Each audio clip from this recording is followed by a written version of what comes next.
Okay, there we go. Let's just pause the burbs for a second.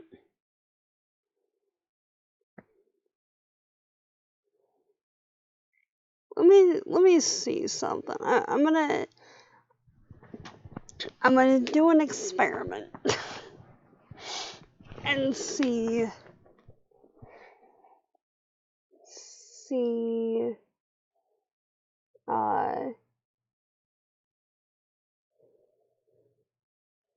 if I can get this to work.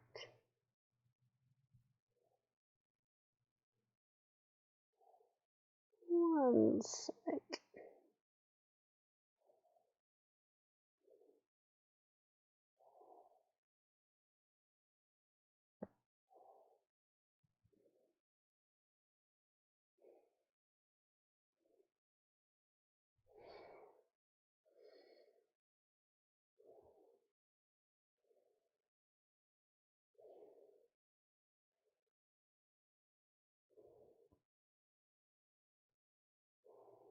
Okay.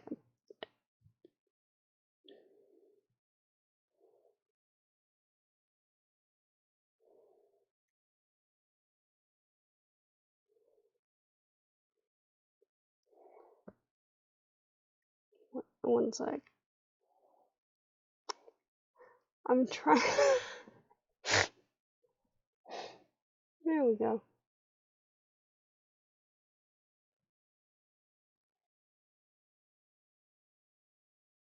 Didn't hear the birds. That is weird. That is very strange.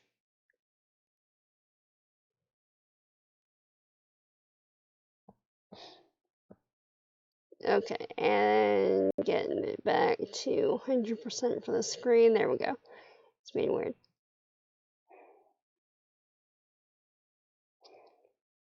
There you go.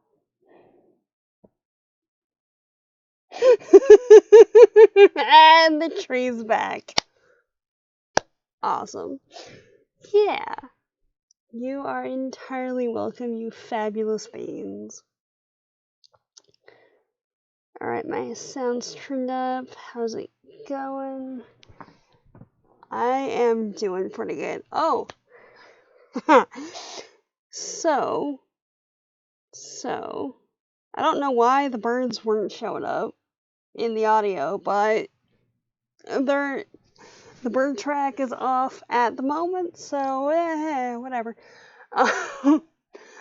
But I've been working on...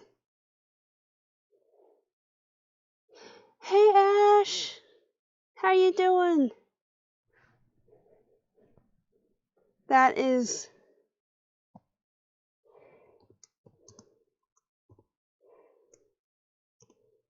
There you go.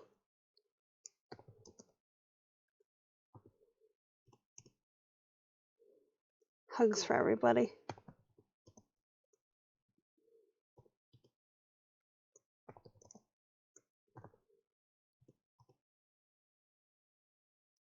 There we go. Yay! Fabulous. Yeah, so you can... Yeah. So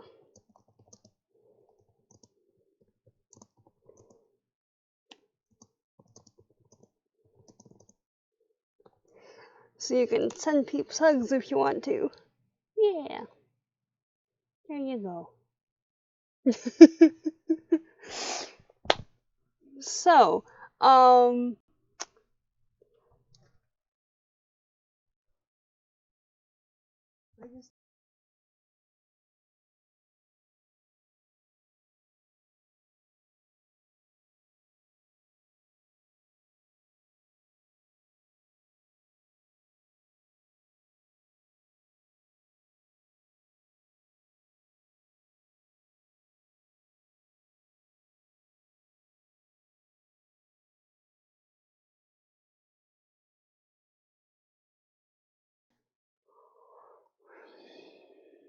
Let's see.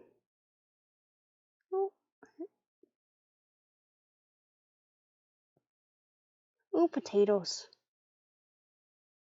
Yeah. Thank you for the hugs, people. Yeah. Came for the book club, stayed for the hug party. Yeah.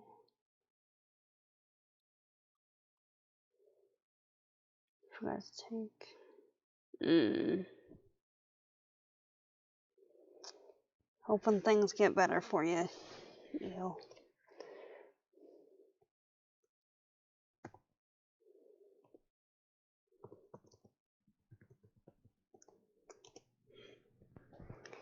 So,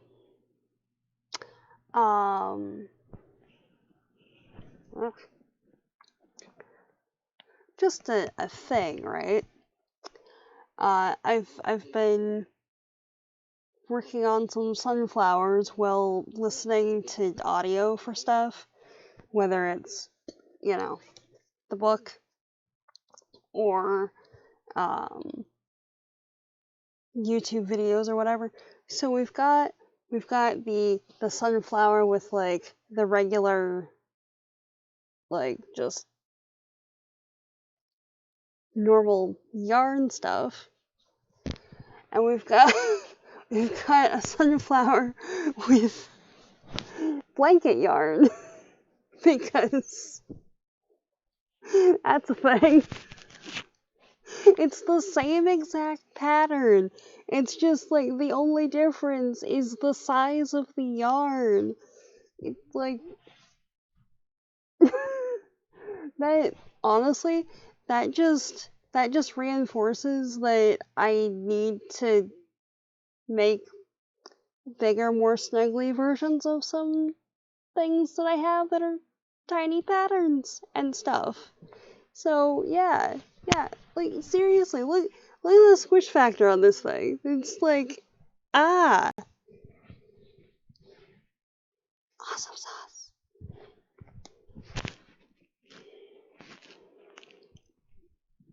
Oh yeah, I'll feel you there with the overdoing it and stuff. Hopefully things get better in a timely manner.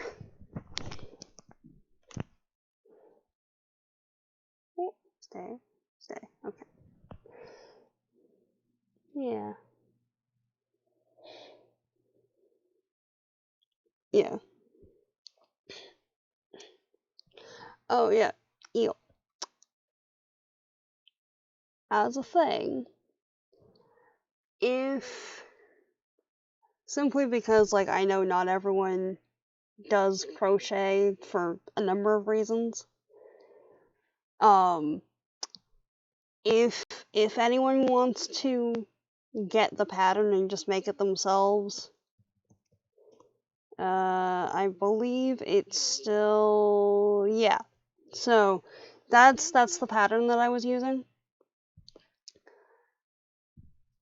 But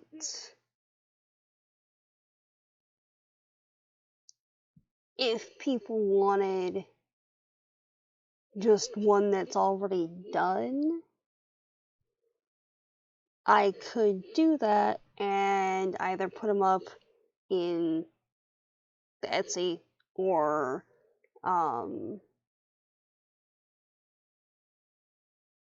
do the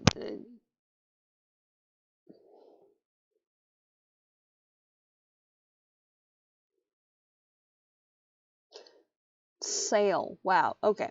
Only thing coming to mind for a good second there was monetary exchange, and that just sounded weird, so, like, anyway, could sell them in an alternate format aside from Etsy, if that's a thing that would be needed. So anyway, there we go.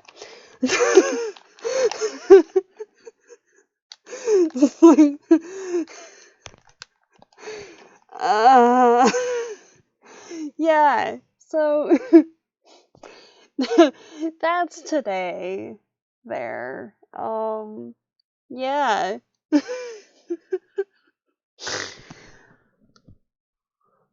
Oh man. Alright. Also, right, on that whole thing. Like this right here is a pretty small amount of yarn, right? That I was trying to do one of these because I ended up finding some small skeins of yarn at Daiso. One happened to be like the velvety velour type, and I hadn't worked with it before. This right here, the skeins of yarn are so small that this is two. This is two skeins. Like this much of it is one skein of yarn, and this much is the other one. Like what? Looks like the start of a cool sunflower hat, though. I had thought about that. Yeah, like if depending on how it's adapted, like because we've got the basic the basic petal pattern now, and like if it's attached to something else, like I think I have a pattern for, or I found a pattern for a tam which has the kind of base shape of like the central portion of a sunflower, Also, right, fun thing, because, I'm just gonna fully lean into the nerd factor here, The velvety, here we go. Velvety yarn bits, right? It's basically the start of a mitten for that. But also, um, it's a little tiny hat.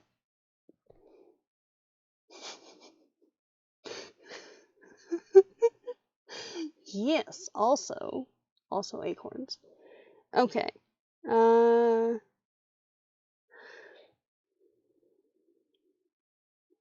What newborn hat per skein? Seriously though, like, okay. I made this guy because I rediscovered a bunch of those tiny freaking skeins in my stuff when I was trying to clean up things. And like the main body is two skeins, and each of the petals is like just for two of them. It's the majority of one of them. Yeah, like I figured just like fully rocking the rainbow would work on that. So yeah, that. Ow, ow. Ah, ah.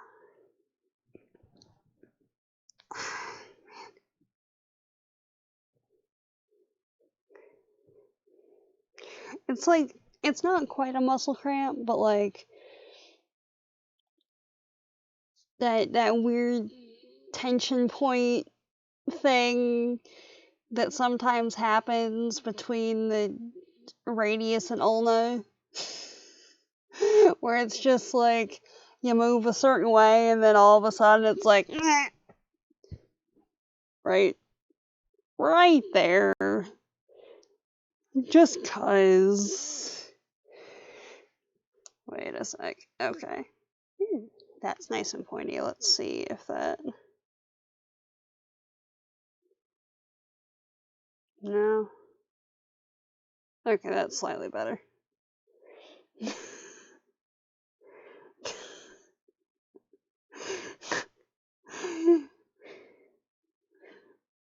Yeah. Don't mind me just stabbing myself in the arm with a crochet hook. It's fine. Alright. Yeah. Yeah, some base level acupuncture, sort of.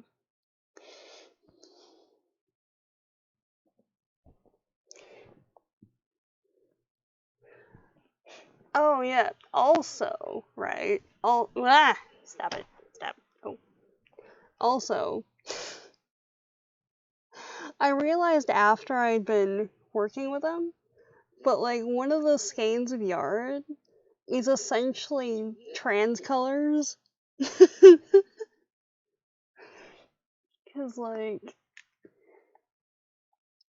yeah, that really helps. Okay. Cause like for these two, there, which was pretty cool. Anyway, yeah, I know it's TOS with the stabbies, but like, can you not fall? Thanks. There we go. Anyway.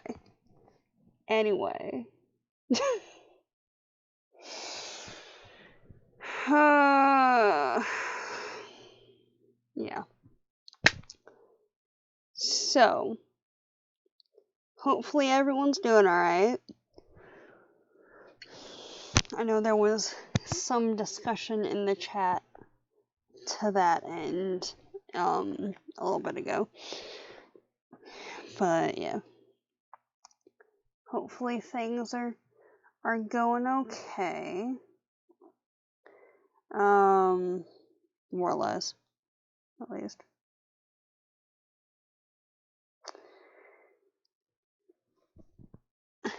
Honestly, all the crafter streams with the stabby, though.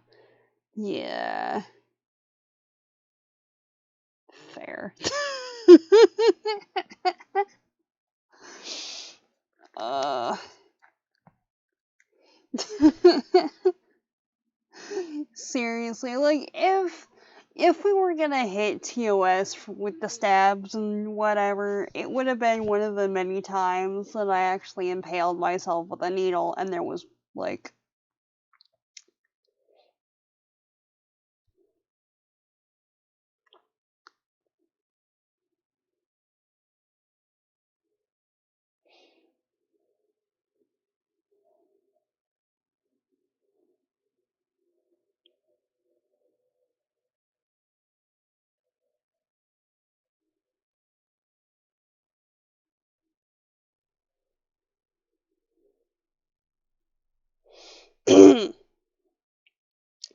For some reason, I was having a hard time saying blood for a second there.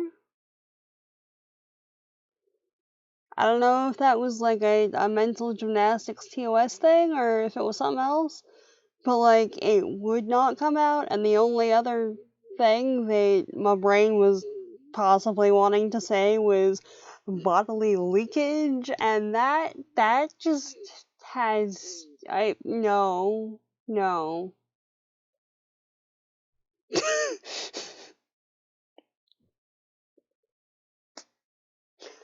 Nah.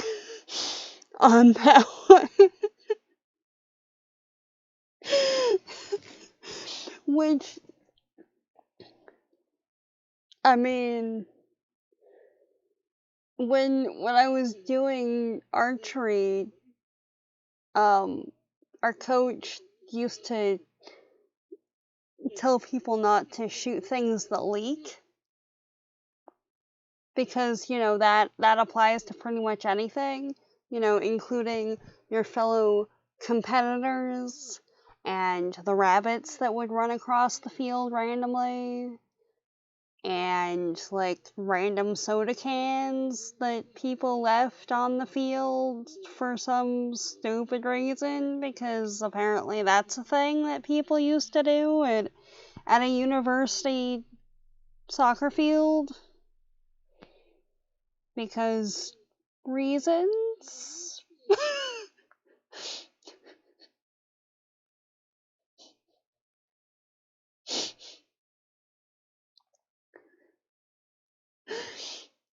There's a game called Bunhouse on Steam. You should check out. Alright. Ow. Ah. Okay. Alright. We'll make a note of that.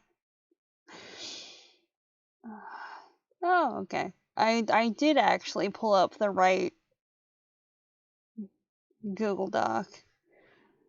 Does it have actually decent notes? Sort of. Sort of, kind of. Maybe.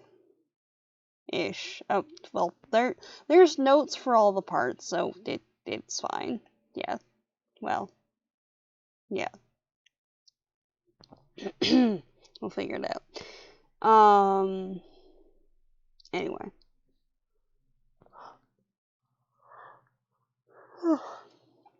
Okay. Do that.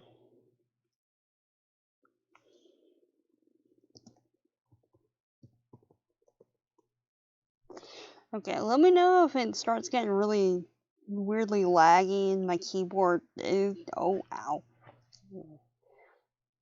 My keyboard is weirdly overheating. So, there might be something happening with that eventually. But so far everything looks good on this end.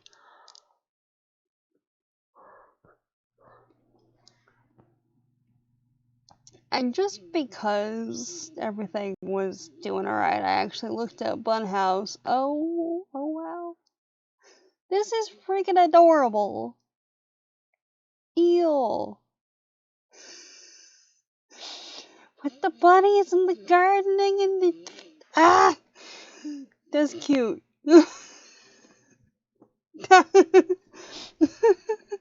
That is very cute. I appreciate that. Good plan. That is a very good plan. Ah, the bunnies. Alright.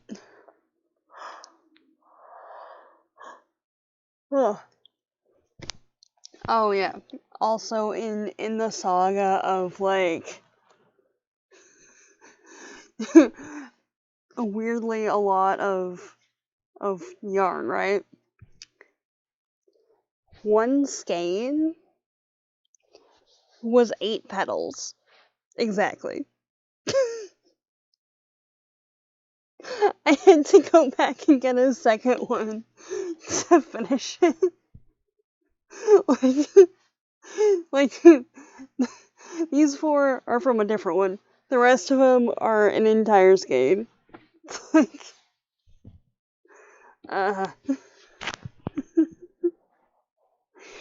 yeah, I'm keeping an eye on it.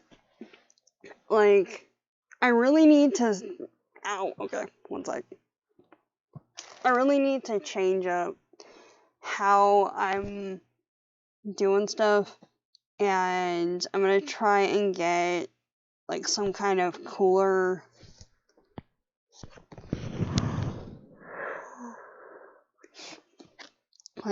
mat or like fan or something, especially when I get my computer set up back on the desk instead of just over here.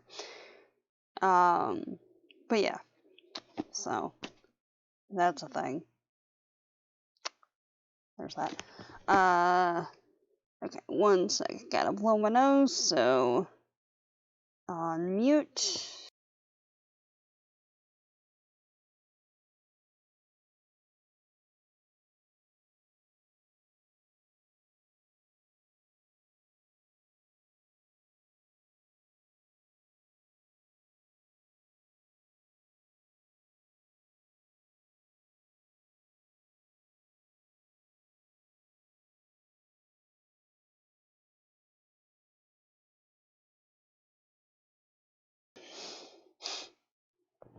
Okay, and we're back.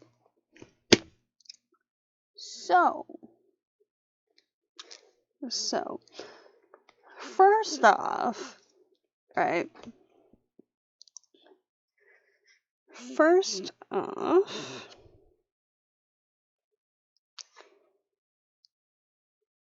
it's not mentioned in the audio, like at all. But there's a good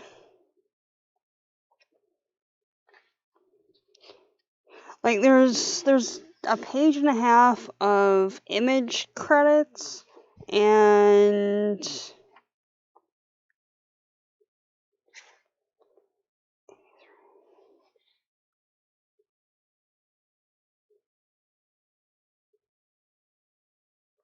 21 pages of notes in the back of this.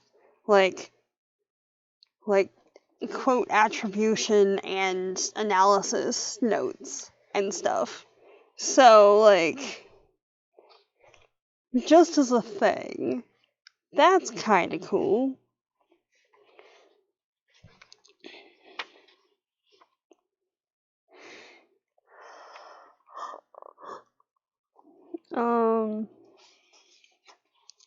Let me see.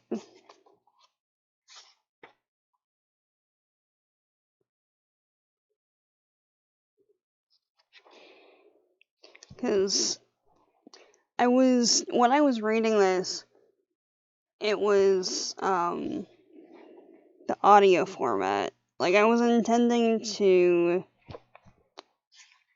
read the physical copy and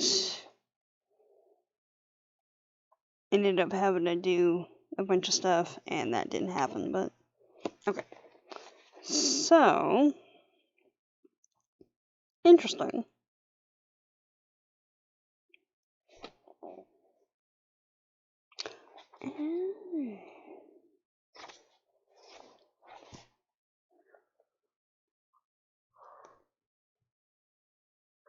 Okay. Alright. I see what she was doing. Okay, so, yeah. And I realized that I just jumped into it. Hi. We're like 40 minutes in at this point, so yay, intros. Hi. If anyone is not familiar with the Botany Book Club shenanigans over yonder here, on Mondays we dive into a literary text. Sometimes it's fiction, sometimes it's non-fiction, sometimes it's like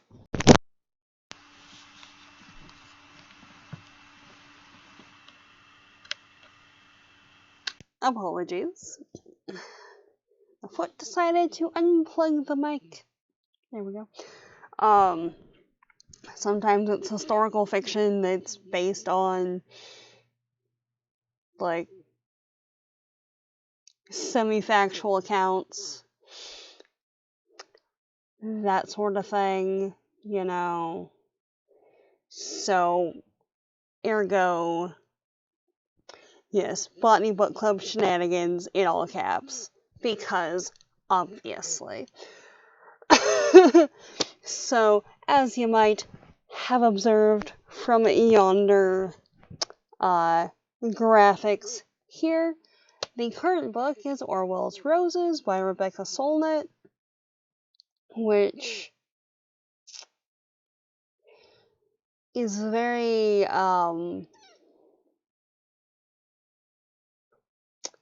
temporally topical, shall we say? Because, there's a lot of discussion about Russia and their involvement in other countries' affairs and things of that nature. Because it's discussing Orwell and his involvement in the Spanish Civil War and parts of World War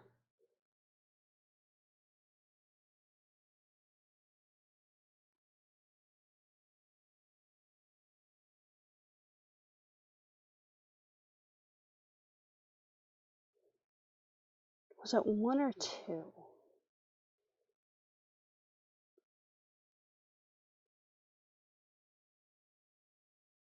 It would have been 1, because by the time the Second War was getting ready to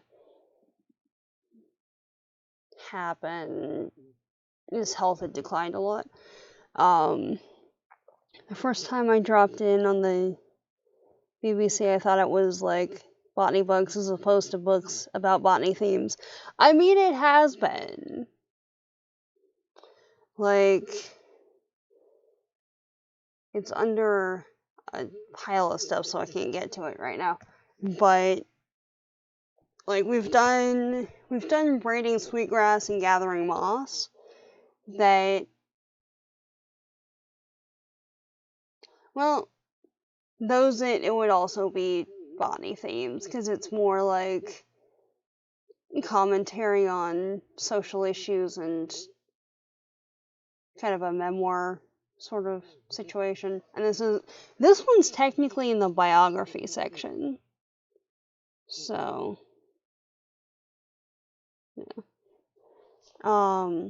yeah, sweetgrass is pretty nice. For that one,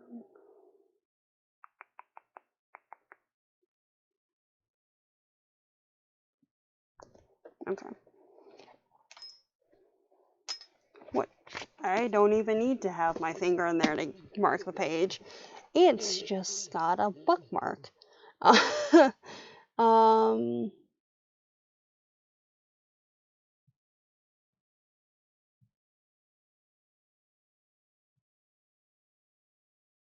Bearberries? Did an actual botany textbook for a while at first. Yeah, no worries. Yeah, no, it started, and I want to go back through that, not necessarily on stream exactly, or like to read it and then maybe take a element from a thing that I've read and bring it to stream to do a discuss, rather than the let's read a botany textbook to the internet like tried doing before, because that was an experience. But yeah, no, but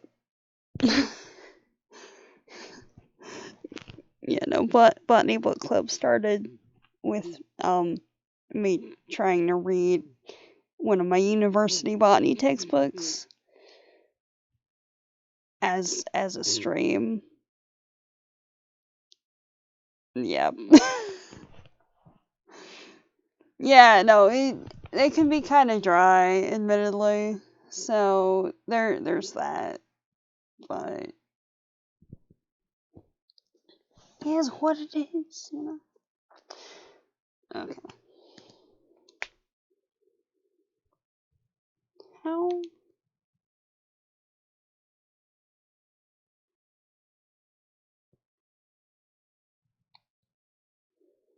Okay. Anyway. Oh.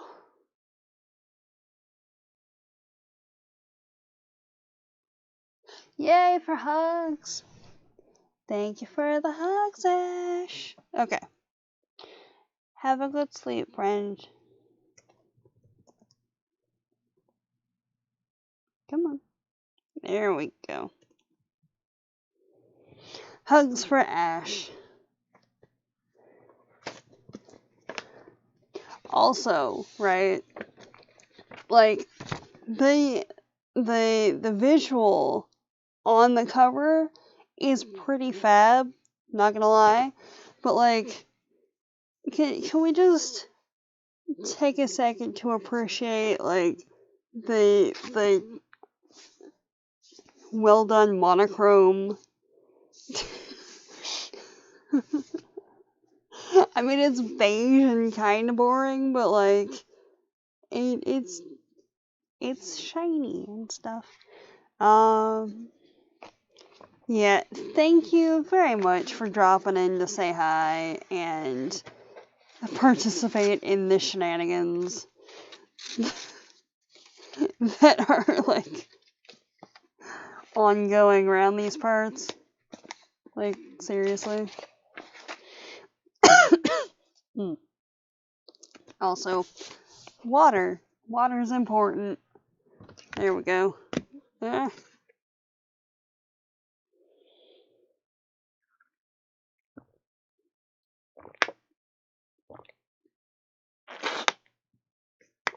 we go.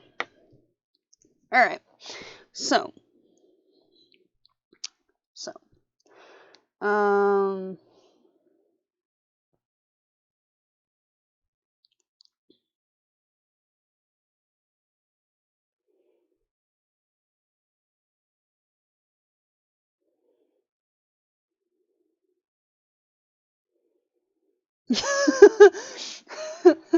Yeah. Yeah, we've got like Botany Book Club and stuff. And then we've got the why yes, good sir, the text you are searching for is right next to the compendium of things with the stuff and the other things. Like it's a bit of a different vibe, you know?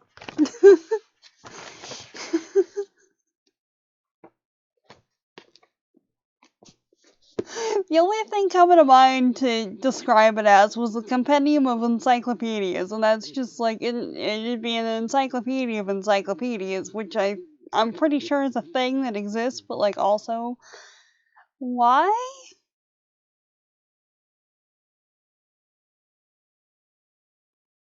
But then I suppose it can work as like a chronology of rare reference texts, I suppose. Because that's probably a thing that someone's made at some point. And I realize that this is completely deviating from any kind of point that was being made about anything. But, like, there we go. Yeah. So, excuse me. Anyway.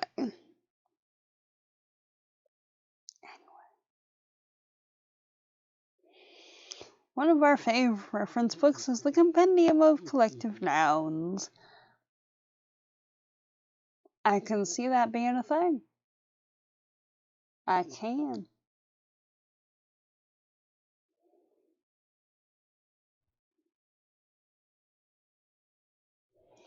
Alright.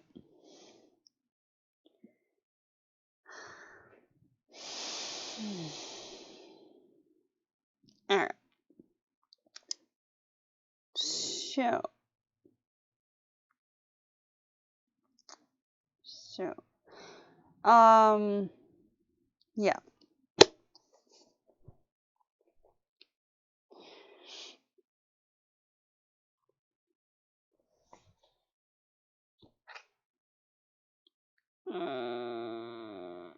I was gonna pull up my notes.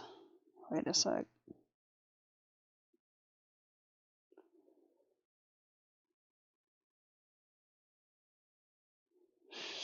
Yeah.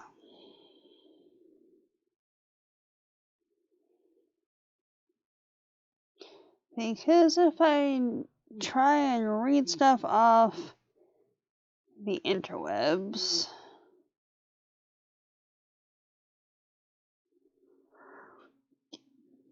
on the computer, I will get all turned around. So this last bit had us thinking of Moulin Rouge a lot.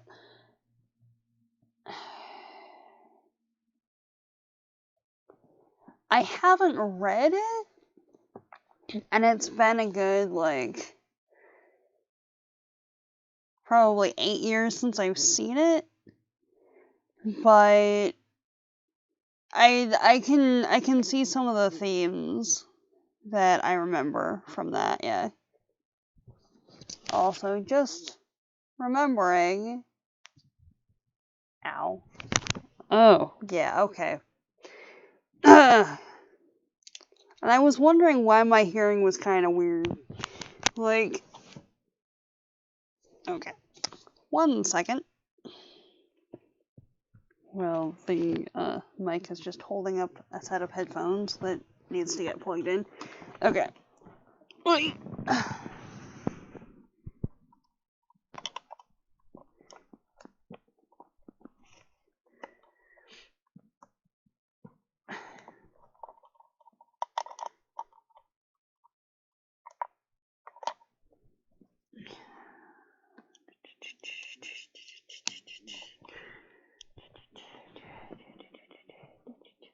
And yes, I do remember that I'm wearing the mic and forgot to,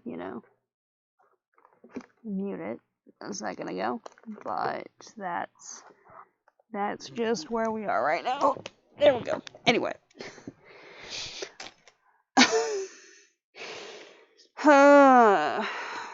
Okay. So.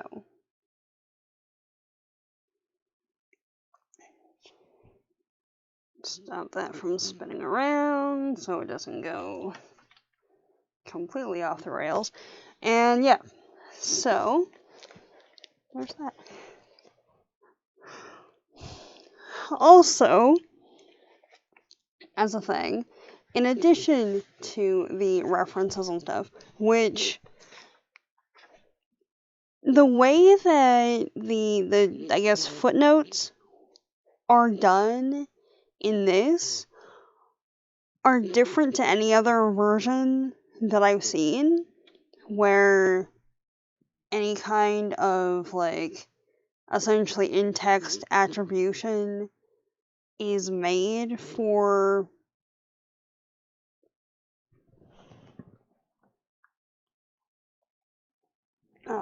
source material.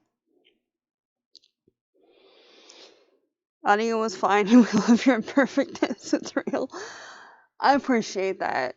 It makes, hearing that, like, honestly, it makes me have less anxiety when I'm trying to edit stuff.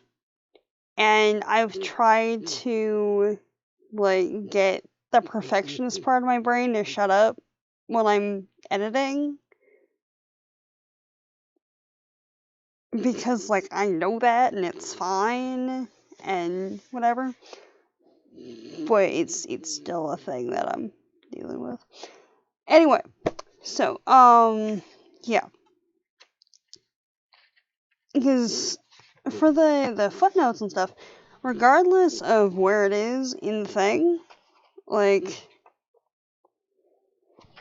there's no, like, line attribution or, I don't know,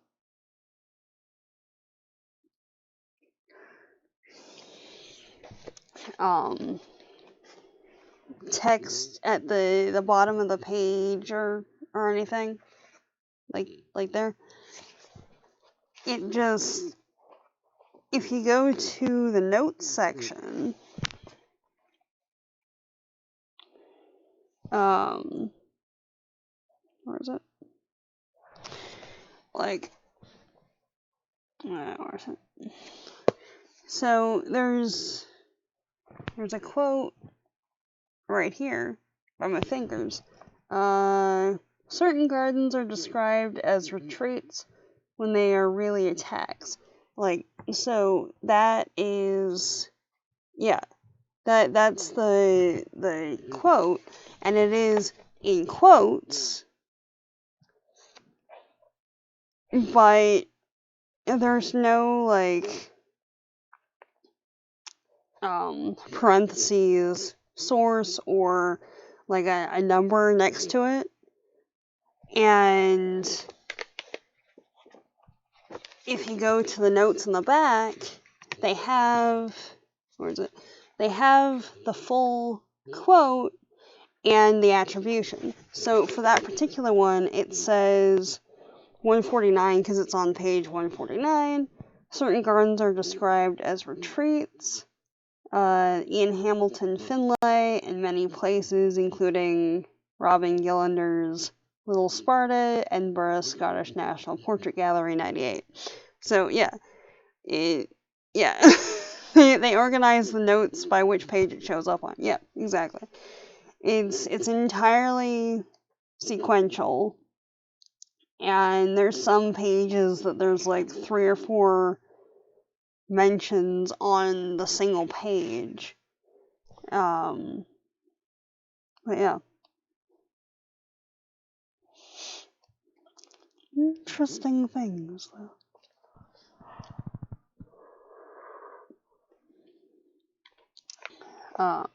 Yeah. Also, there's like periodic paintings and things. Like, it's in black and white, but there's periodic paintings. Works, but we usually find it kind of clunky. Yeah. Like, the most streamlined sort of notation like that I've seen is where there's like I can never remember the term. I keep biting my tongue because like there's a canker sore like right on the side right there, and I'm trying to avoid it. But when you're trying to avoid it, you end up doing it anyway.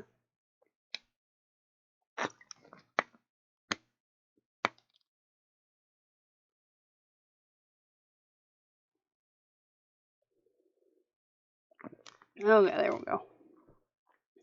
Hopefully, it's not completely botched, and I can, still talk in such a manner that it works. But yeah, no, the most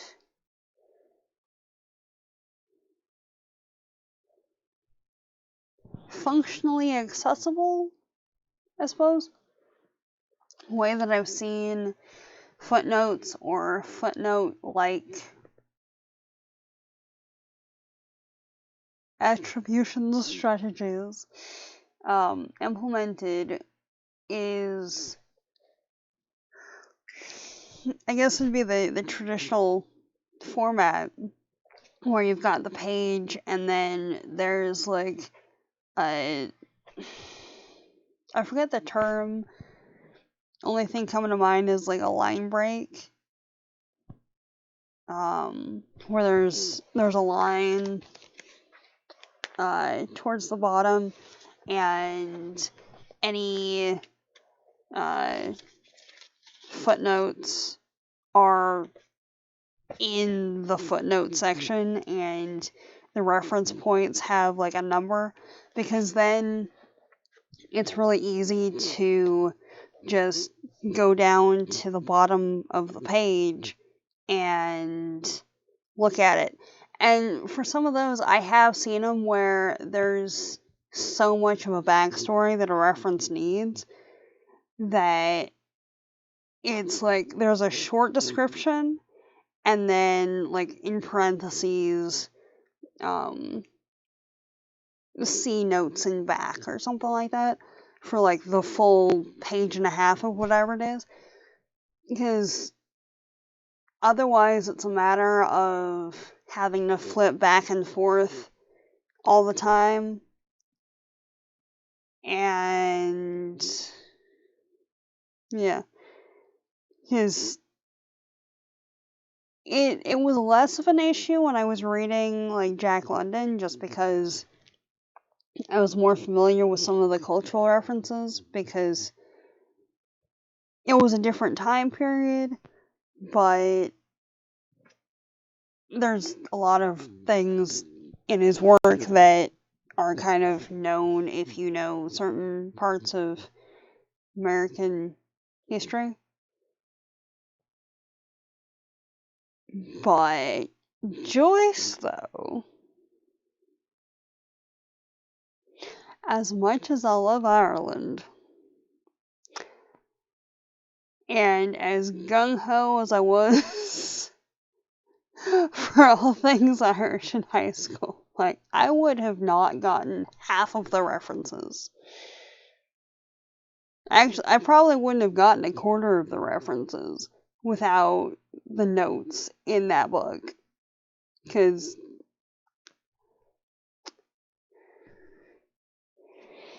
like,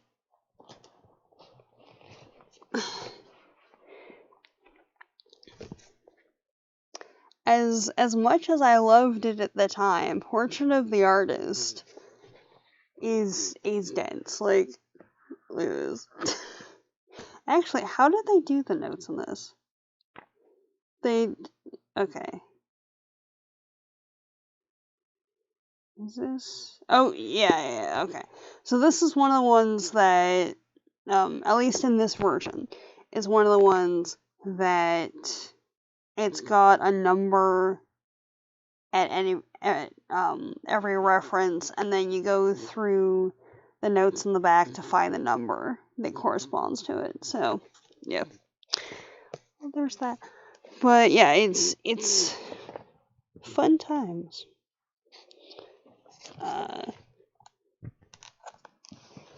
It's called The Horizontal Line, as far as we know. No special name. Huh. That works. Yeah, like, I remember when I was reading some of London's work, I was reading through it, and I get it. That's a reason to not use the horizontal line break. But, like, I was reading through it, and for some pages, like, there was this much text, and because it was, like, spillover from the previous page or whatever, this whole thing, like, 90% of the page was just notes.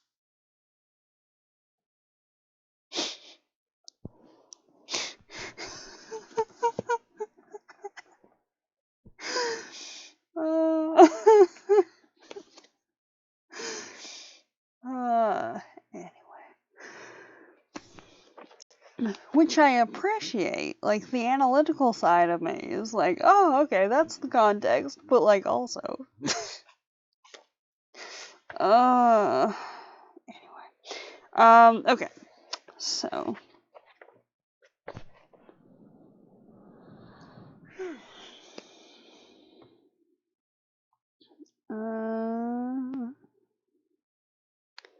Think we had to read a short story by Joyce once in college and decided never again. Understandable. Like, part of it is, like, I really want to reread Portrait, but it's like, Portrait of the Artist and Crime and Punishment were, like, emo Ren's favorite books in high school. And The Stranger, but, like, that one is kind of, like, hit or miss, probably. But, like, those two, especially, were, like, yeah, those three. Okay, fine. Those three were, like, top tier in high school. And I'm kind of in the, like,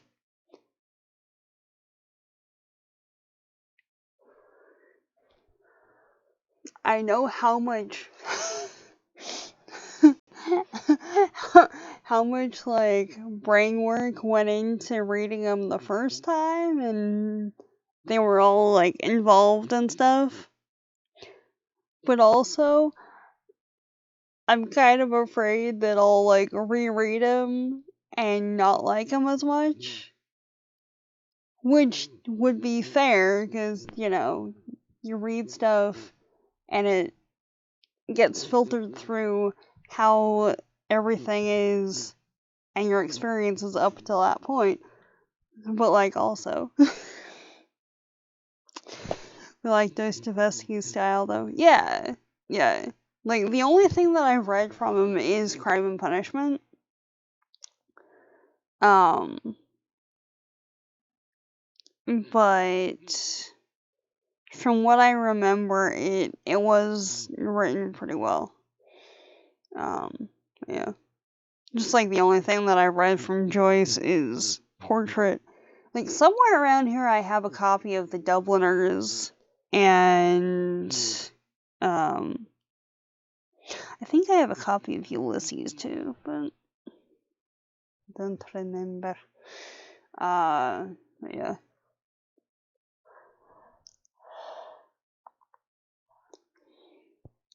Yeah, no. It mm. I do know though that Joyce is one of those writers that unless you are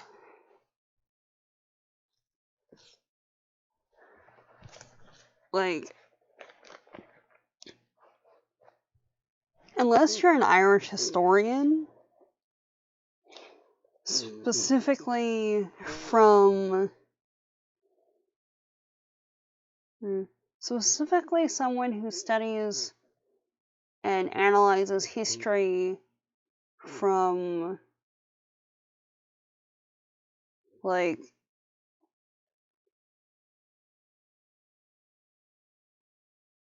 the Victorian period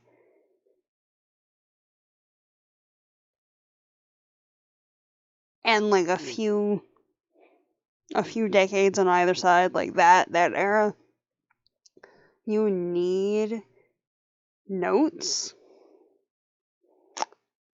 to get most of the references.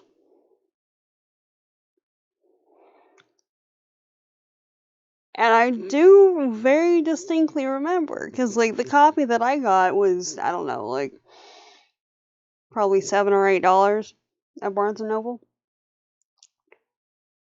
And I know it was Barnes and Noble only because they're the ones that usually have that print from Penguin Classics. But I remember it was one of those books that like there were a number of authors that people could choose from, and then everyone had to like read the same book, and if you were reading the same book then do some kind of project together at the end of it, right?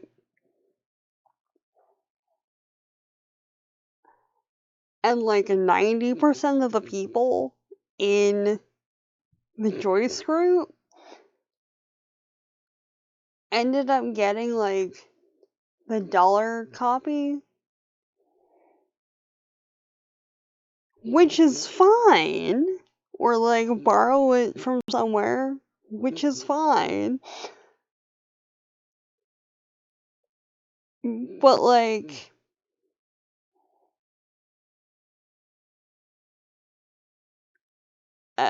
out of the 5 or 6 people in my class of like real America type kids, no one else had reference notes. So like there was me who was like already real gung ho about it. because, like, it was Ireland, and, you know, this was in the middle of my, like, the only music playing in the Jeep was blasting Irish rebel songs, talking about how bad England was. Like, that's the vibe that we're at this point. Like, so, like, there's me, and I needed reference notes to stuff. Like, I could kind of piece together some things, but, like, the main context and all that. There was everybody else that just, like, hated life for the entire duration that we were trying to read this thing. It's like, why would you make things harder for yourself? And just, like, anyway. A danger thing as hyper relevant to your time as Joyce is being impenetrable or irrelevant in the future. Yeah. Like, there's some points in there that, like, are still carryovers and stuff. But there's a lot of it that, like, on top of which he kind of writes stream of consciousness style, so it's, like, all over the place sometimes. Someone on the road the other day was blasting sea shanties in their car as matching aesthetic compared to. Oh, nice. Very nice.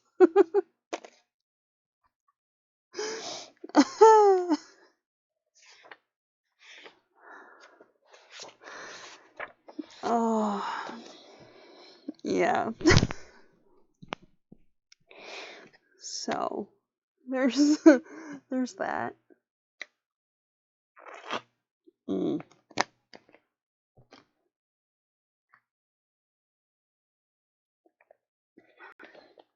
Yeah. So, oh.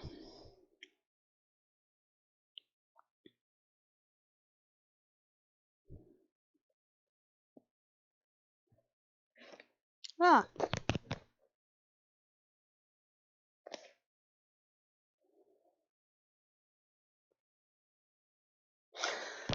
Also, just rediscovered a compendium of Poe's short stories that I think I was gonna try and read for Halloween or something. Which, like, for as short as some of these are, I don't know how complete the story is. Because, like, for most of these, I was, like, 9 when I read them. But, yeah. 14? Yeah, I suppose the Cask of Amontillado would be about 14 pages. Or 13, maybe? Anyway. That's a thing that I need to dive back into at some point. Anyway. Yeah. So, the book.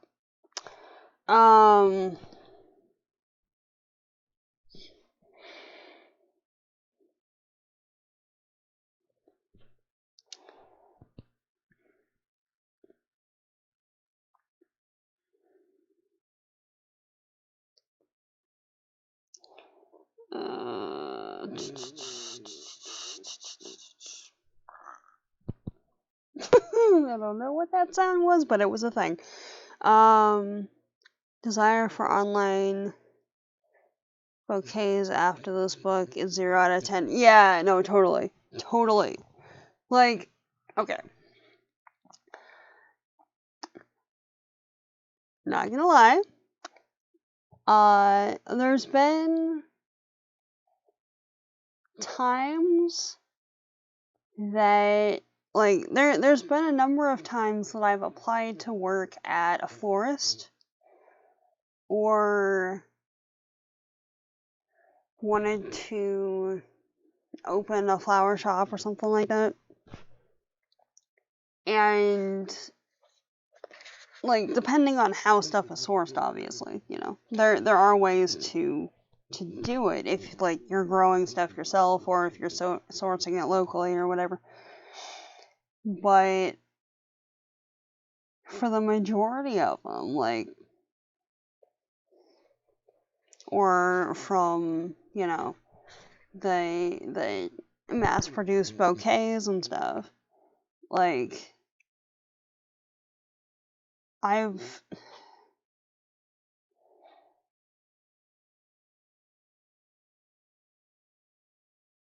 the number of times that I've seen bouquets with unnatural colors, as she was describing, like,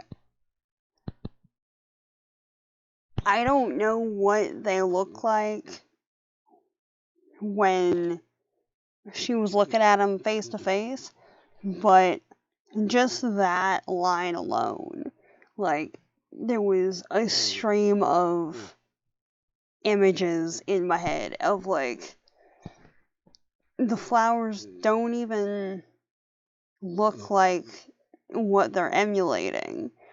They don't look like themselves anymore because they've been altered so heavily. And the idea that companies are putting the well-being of their people in jeopardy for that.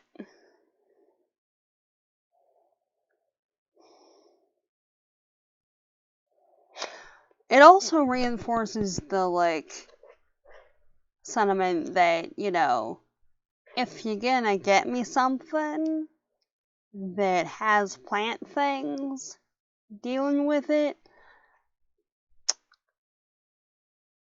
cut flowers, not really a thing unless it's like you went out and picked some daisies or whatever. Like, I can work with that, that's fine. Or, like, you have a rose bush or whatever and you cut one of those, like, okay.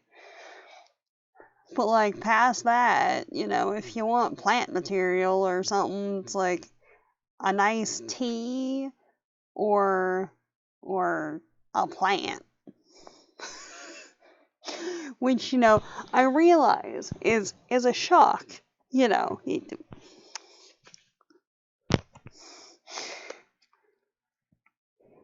wouldn't have come up with that at all.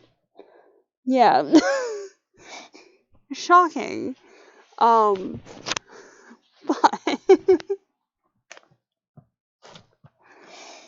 but yeah, it's like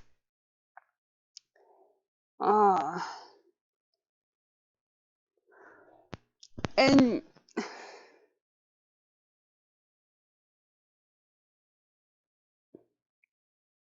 living plant shock. Gasp. Right? The nerve. The absolute. So I'm just, like, messing with the mic. The absolute nerve to even suggest such a thing.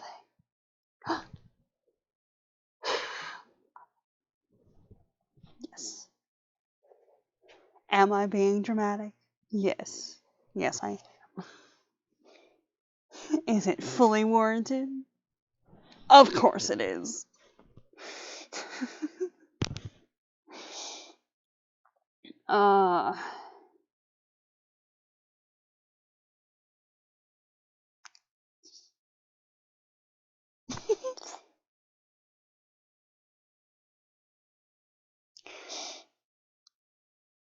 Okay. Alright. I usually end up typing notes on my phone when I'm working on stuff. And I had the audio going on my phone. So, like, I think the Word doc must have been open or something and it added characters or whatever. I have no idea what word I was trying to do. But, like,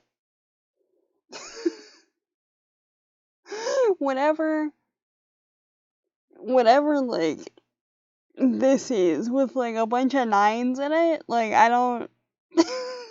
I have no idea what that's supposed to be. But the gist of it was that there's it was a reference to like um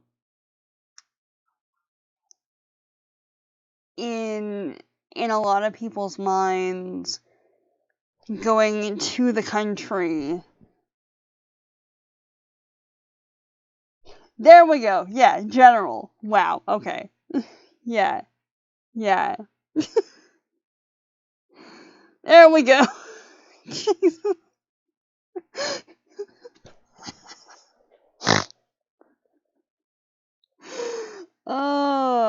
Yeah. Good catch. High five. Go team. Uh, yeah. So, okay, now I can actually read it. Wow.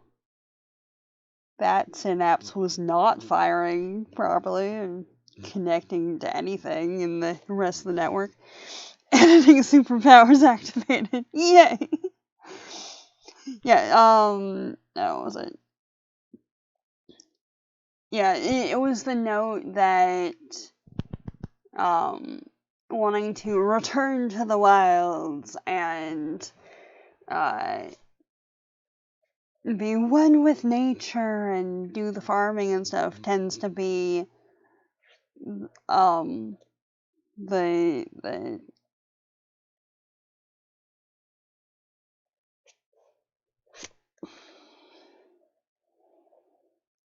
more so like a desire from white people, because by and large there's not that negative association with being in that environment, and like especially compared to the general experience of peoples who have historically been forcefully connected to farming or other agrarian practices, i.e., in situations like with slavery or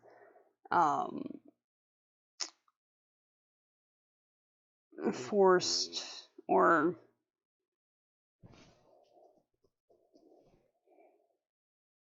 heavily emphasized harvesting or something like that.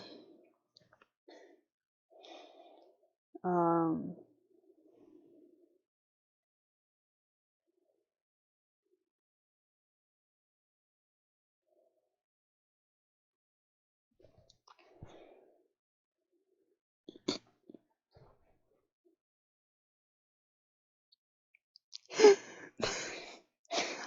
we're fine. We're fine. It's rolling. Oh wow. Okay. So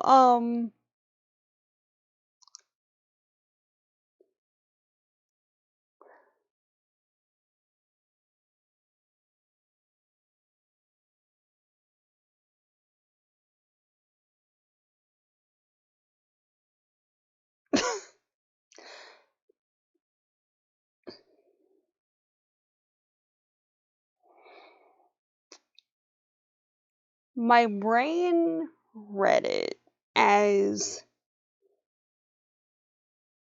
someone who decided they wanted to use a pronoun um for themselves that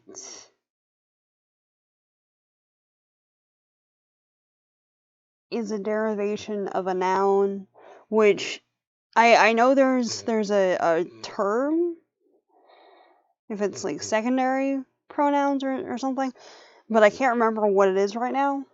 But I remember listening to the Brenemies podcast, and it was mentioned in there. But in the compendium of like random typos.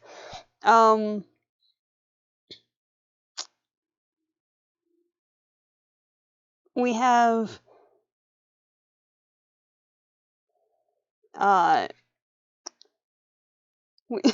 we have get self in the middle of a quote. It's supposed to be itself because it's what was it? The apoliticalness of nature was itself a political production.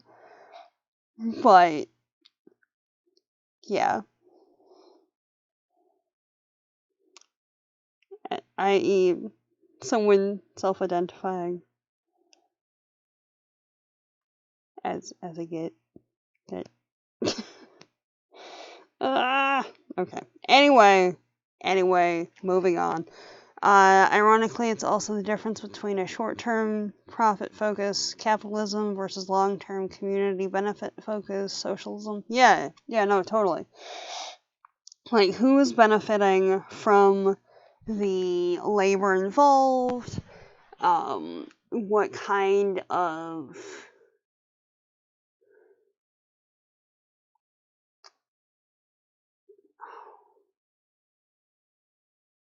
it's not emphasis.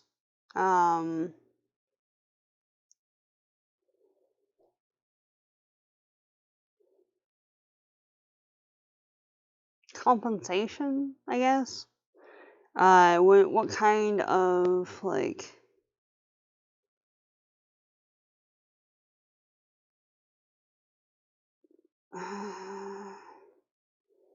relationship the farming or the wilds or whatnot has to the community as a whole, that sort of thing. But yeah, very, very valid point there.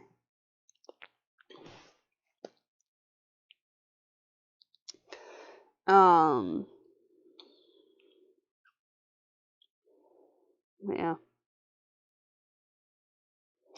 Also, I did appreciate how she was going through some of the entomology, because well, genteel and gentle are like it makes sense that it would be part of the same thing, and genteel and gentile have the same, like, it looks like it has the same linguistic background, but because there's different meanings attributed to each of them, it didn't register that there was a linguistic thread between them and stuff. So there's a note in here that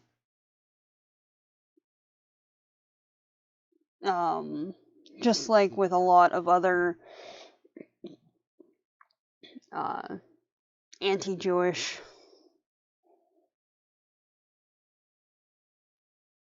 rhetoric, I suppose, over the years, whether overt or otherwise,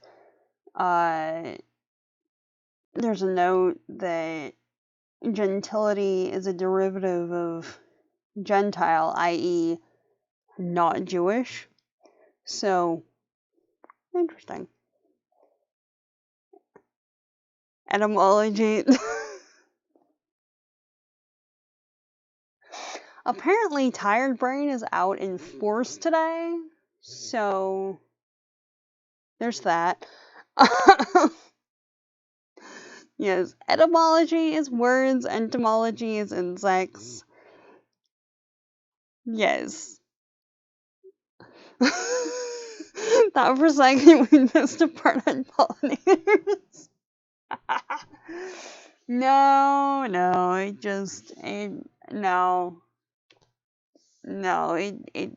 we're good. It's fine. It's fine. It's all fine. However, let me see if I can. This is just like a full chaos stream today. like last week was like bad chaos. This week is good rando chaos. So like it's fine. It's all good. It's weird. We're working with it. It's fine. Um.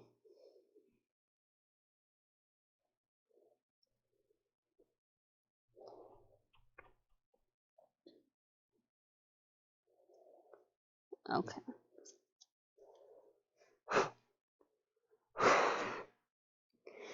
Okay. So I need to give him a bath, but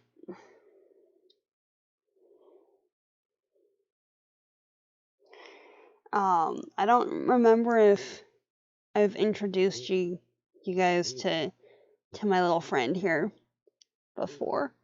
Because he was living up here where the squid is for a while, and then decided that he wanted to move. And doesn't exactly have a permanent home as of yet. But yeah, I need to wipe him down. He's kind of a little bit dusty and stuff right now, but in the meantime, this little buddy.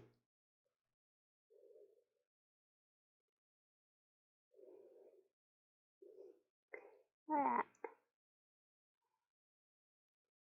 yeah. And yeah, okay. That doesn't work. Alright. He glows, essentially. That's what I was trying to do, and it didn't want to work. Anyway. Audiobook on native bees. Yay. Alright. Getting down with the delicious chaos brownies. Yes. Yes, I do have a fire lizard. And not only is he a fire lizard, he's modeled after Toothless. Wait, look at that little face. Look at that. Ah, with the little tail and everything. And he's adorable. And he's wearing armor. He's wearing armor plates. Ah. Yeah, no. This little guy, was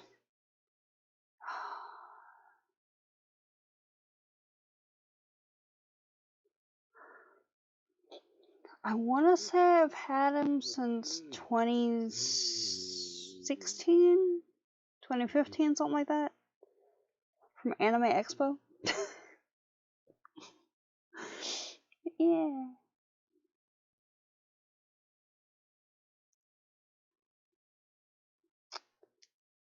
Good times. Oh, actually, I need to.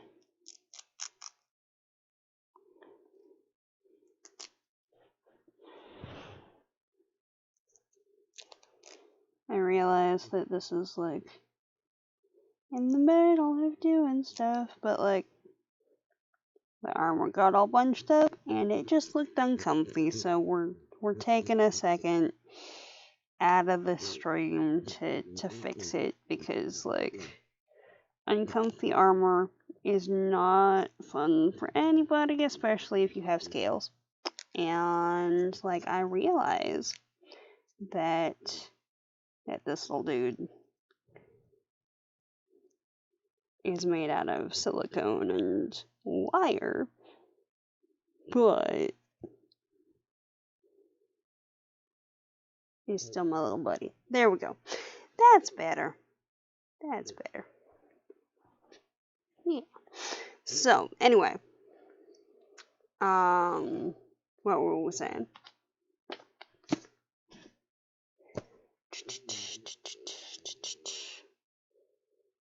Stuffy friends must be comfy. Exactly. Exactly. Isn't that right? Yes. Yes, it is.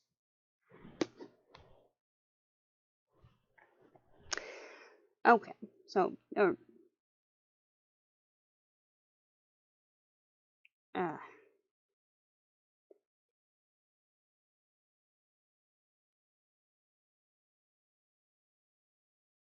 okay, now I can see you. Wow. Okay. Full range of vision was just blurry because he was that close for a second. Wow. Just wow. All right. Moving on. Okay. Oh yeah, and the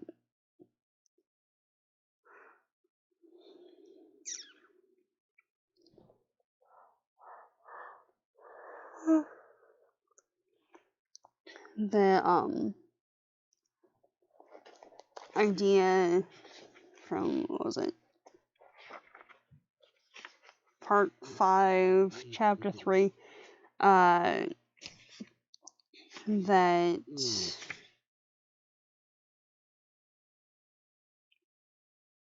so much of like wealth and power and things are tied up in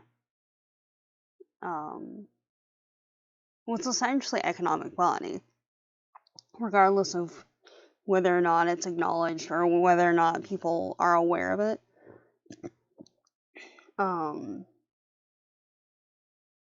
Imports and exports are a very big factor in how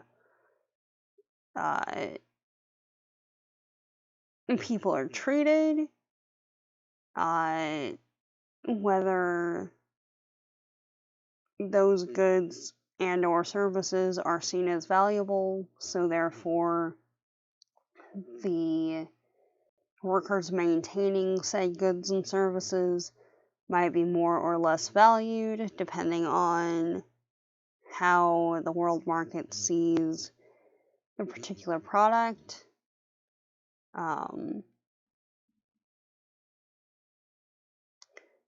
The optics for there being a global product for whatever it is at a particular thing. Yeah. And if I'm remembering right, this is about where we're getting more of an insight into Orwell's lineage and the idea that he's connected to some of the people that have been mentioned previously. So,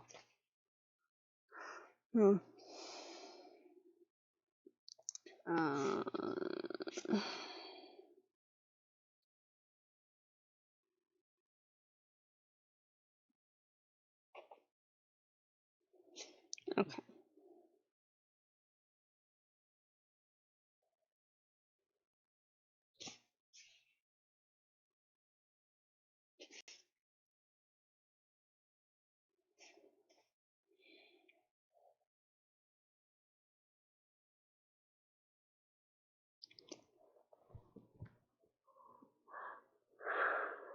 Also,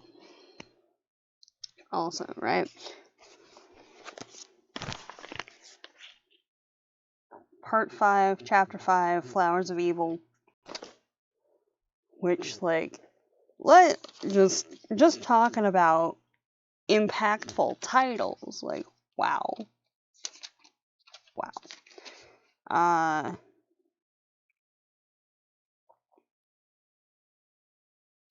Interesting.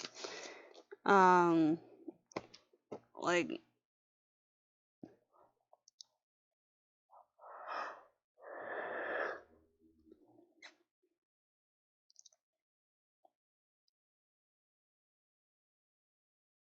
there's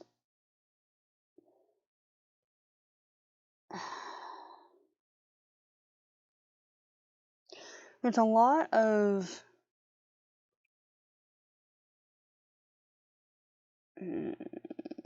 discussion, especially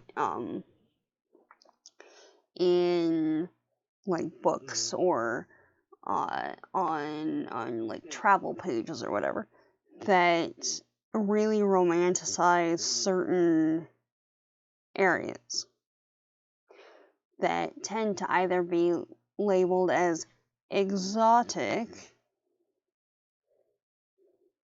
or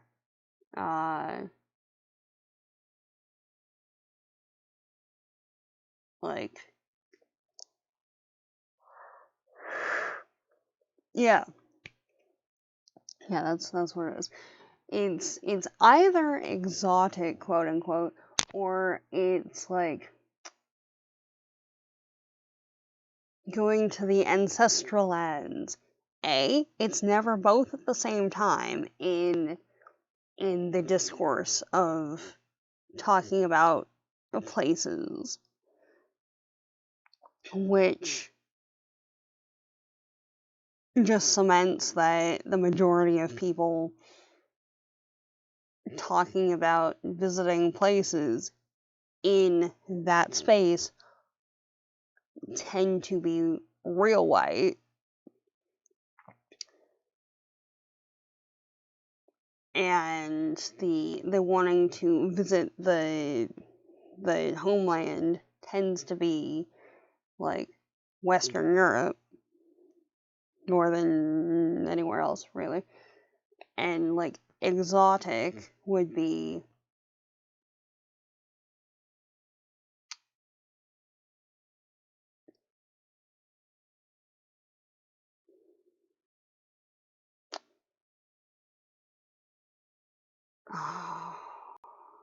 what? Okay.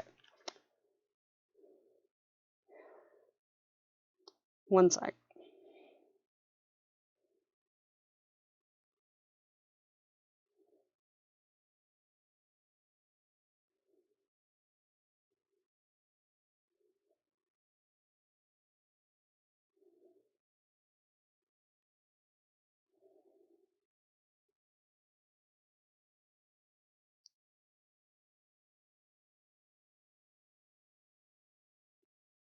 Okay. Okay.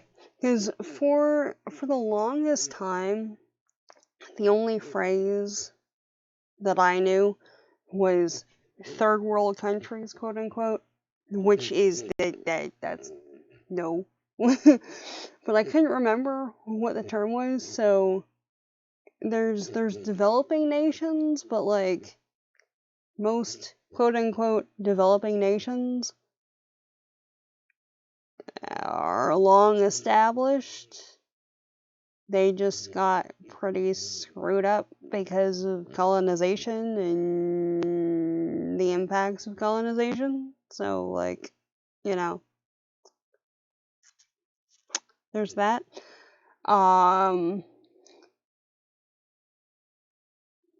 But the global south, wow, okay. There we go. That's what I was trying to remember.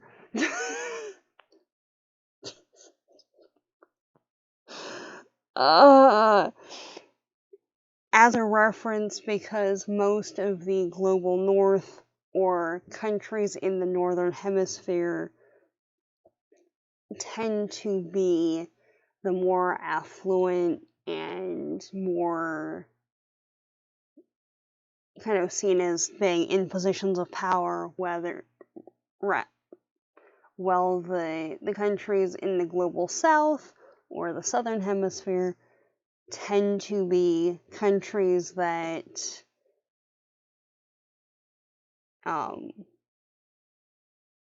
don't see that advantage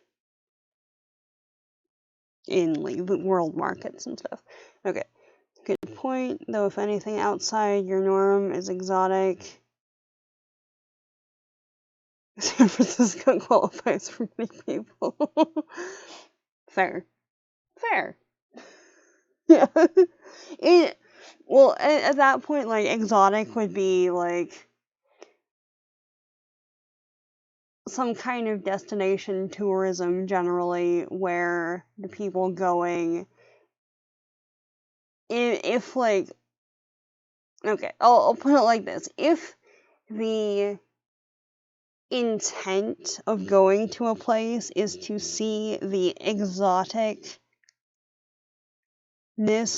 of the area,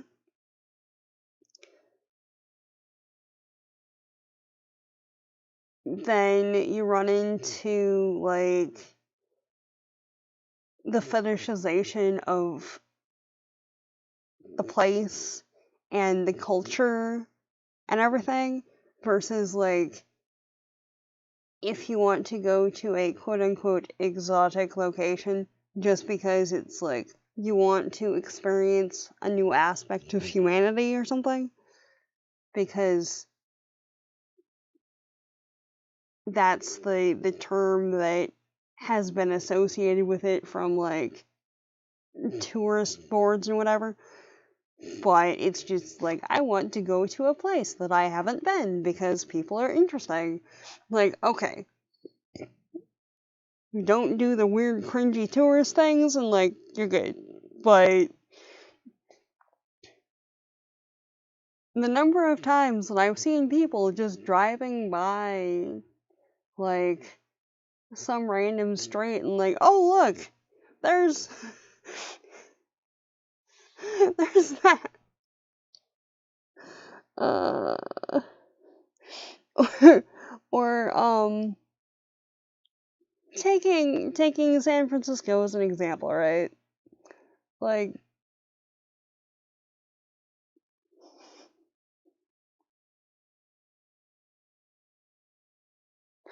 oh yes, we have some of those people that have the rainbow flags in the community. Have you met them?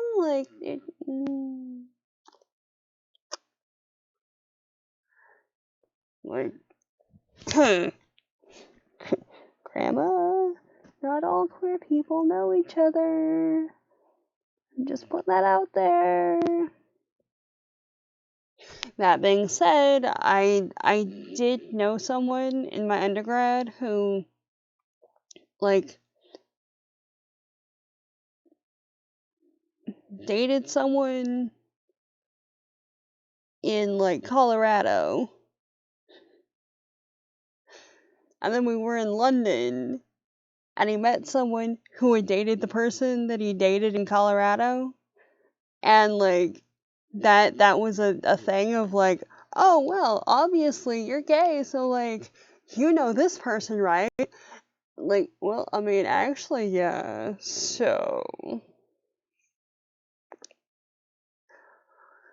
but still, anyway, yeah, English and most ologies are very Eurocentric, yeah, and uh,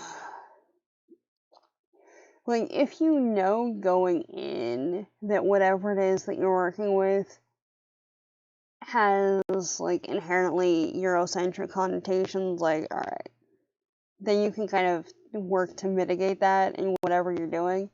But if you don't pick up on that, like,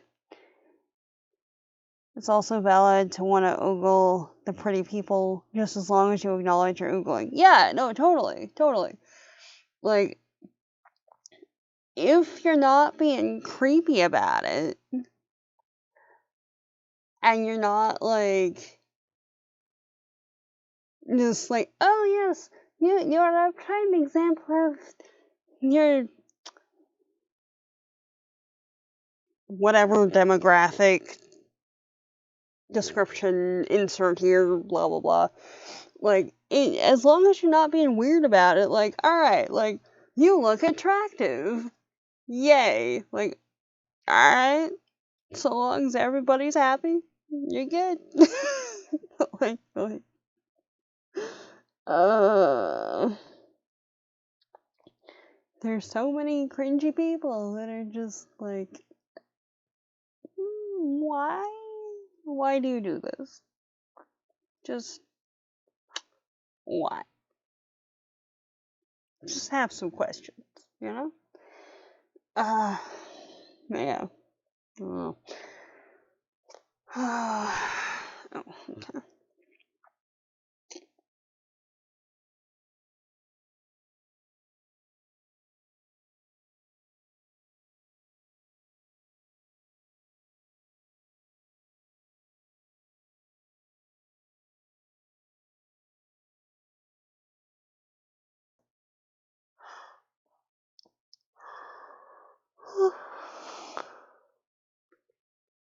We were hit over the head by the Eurocentrism etymology earlier this week. Oh, okay. Would you like to share with the class? Because, like, yes. Yes.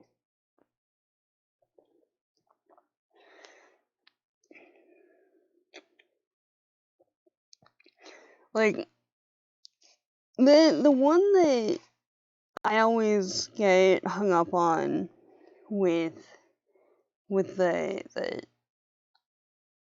naming and stuff is, like, again, everything has a scientific name, but, like, the scientific name, because it's, the language of the learned people, is Latin, like 9 times out of 10. Even if it's a plant fully endemic to a particular region, and they've had a name for it for the last, like, 5,000 years. Because there's only a handful of them that the official, like, scientific name is the local name. Typhoon is a Chinese loanword that's spread by the Silk Road because it's a very useful word meaning great big wind. Interesting. Did not know that. Makes sense. I did not know that. Yeah, no, because that's something that you would need in trade routes and everything. Yet most etymology will tell you it's a Greek word from the deity Typhon. What? What? How?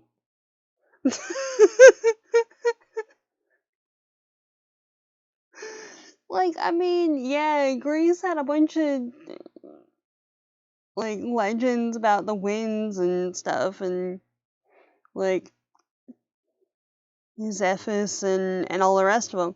But, like, dude. And the Chinese, Arabic, etc. only influenced it. Greece. Greece, stop your bullshit. Like, what are you doing, man? Like, come on. Nah. That is fully just trying to claim someone's work because, like, they wrote a better paper than you did. Like, come on now. If you know enough East Asian languages, you can see the BS. Yeah, like, oh, come on. Like, bruh. Like, why? Why? Uh, y'all got enough, like, random, like, wind words. Leave that one alone. Come on. Seriously, the entirety of, like, the four winds, or however many there are, they're, like, I know 4 of them, but, like, all of them come out of Greek and whatever, like, you can't just tack on something else. Come on now. It makes us wonder how many other words etymology pulls that with. Yeah, no, totally. Totally. Like, yep. Yeah.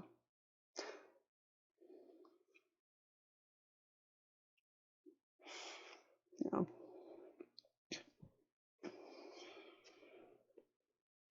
I mean, at that point, it's kind of the same as, like, this culture invented this thing, and then because of trade, the thing was transmitted over here, and someone else decided to adapt it to whatever and stuff. But, like, language is so intrinsic to a people that just, like, you know, taking certain religious artifacts and mutating the intent behind them is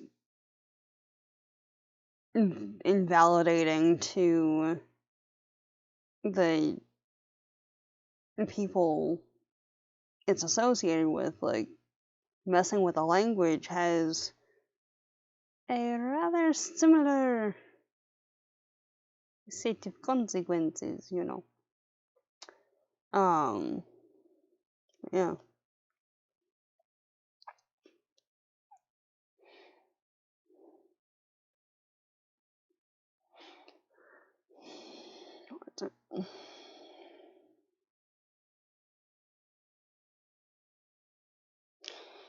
Yeah,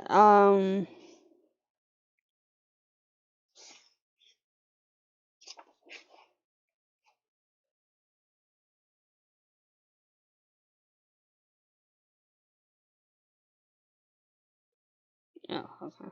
One sec.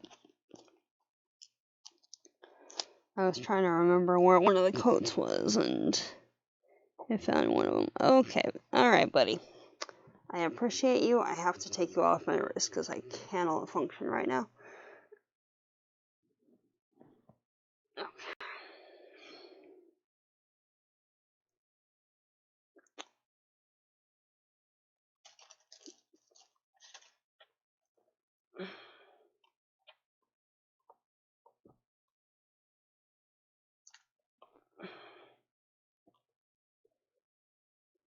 There we go.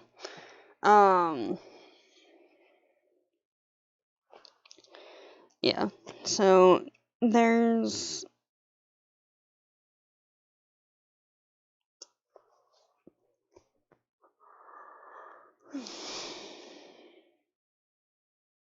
no.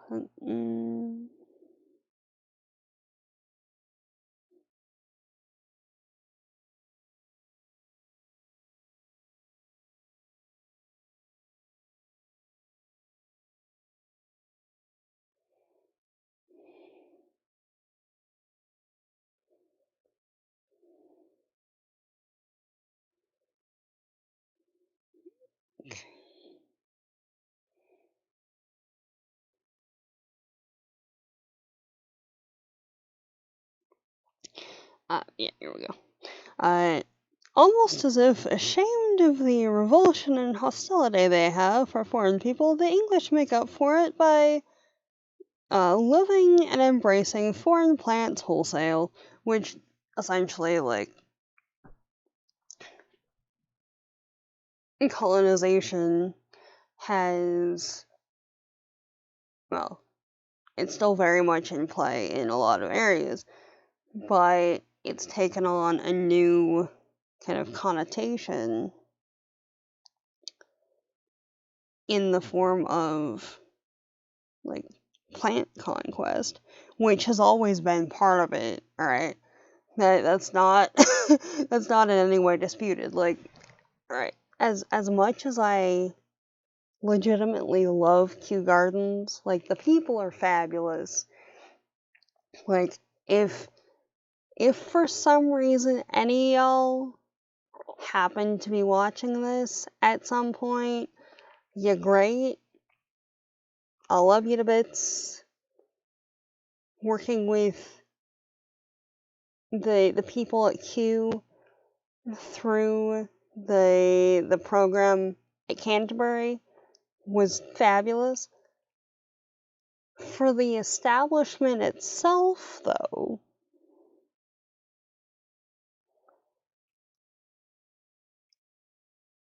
it's a fabulous botanical collection. There's no disputing that. However, just like, you know, the British Museum has, some rehomed, liberated, stolen, you get where I'm going here, pieces in it, and most, if not all of those, are very intrinsically connected to the identity of the people who created them and who were in the descendant communities that they were part of before being reallocated to the purview of the British Museum.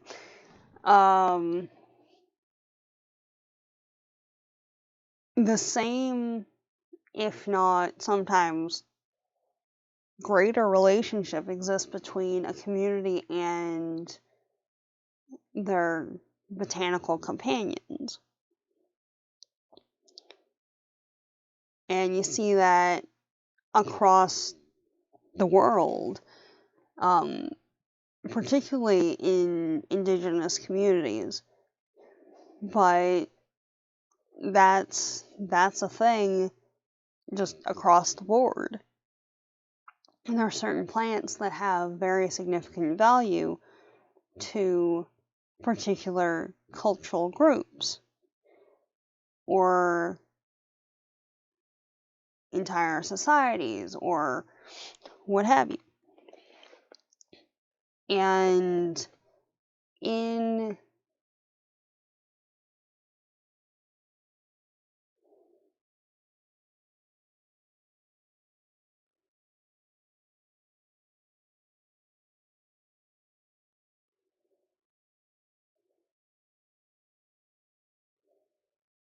is commodifying the right word? That I want to say, maybe.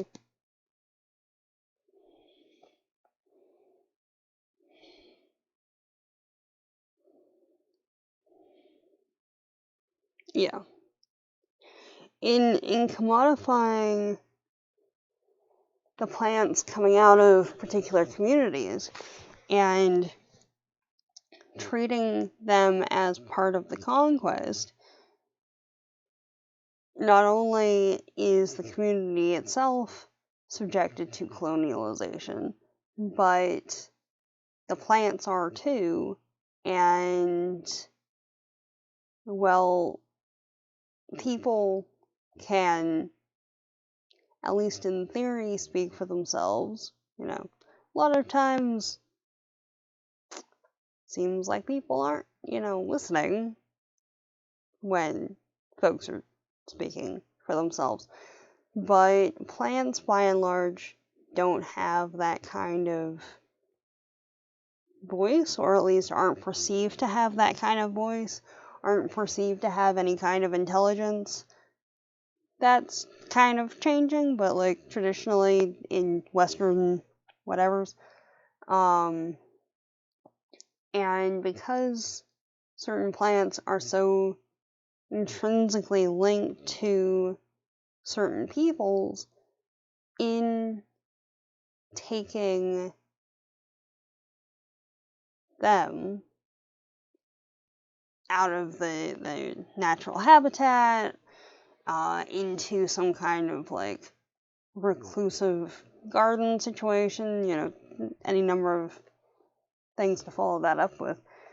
But in taking the plants out of their like native range, you're taking more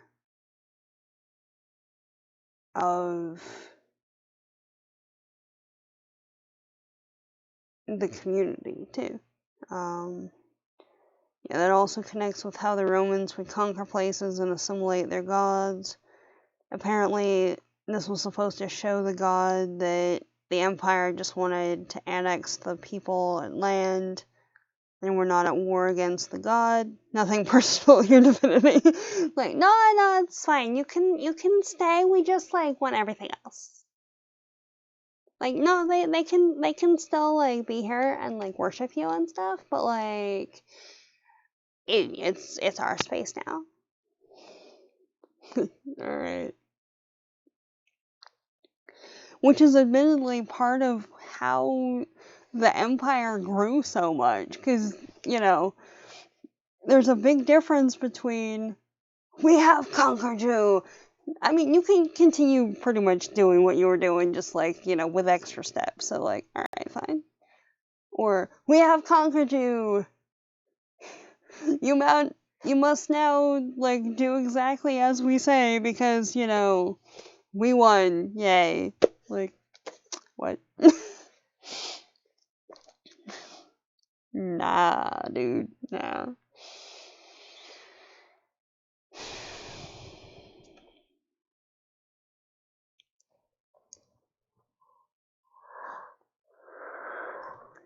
But yeah.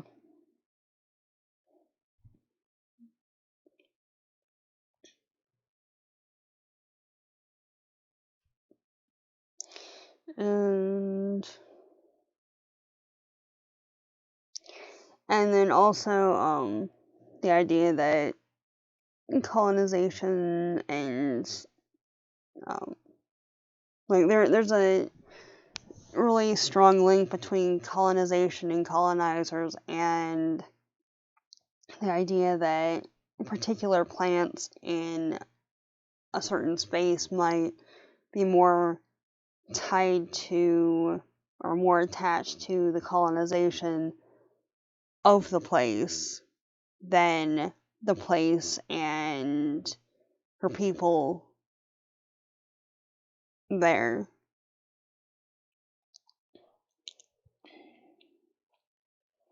Especially if it's like, oh yeah, we can do that. Yeah. Native mustards versus invasive mustards. We'll trot that one out. So like endemic indigenous mustard species in Southern California are like 3-4 feet tall max. They're kind of scraggly, you know. They're there. They're vibing. Roundabouts the same heights as poppies, sometimes higher, sometimes lower. It just depends.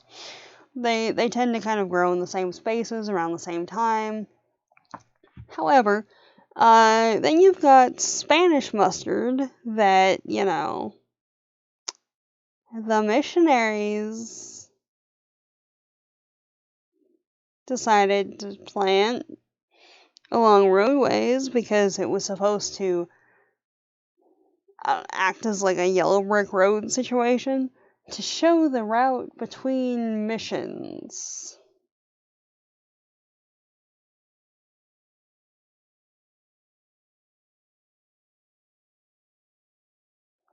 They wouldn't have been missionaries, just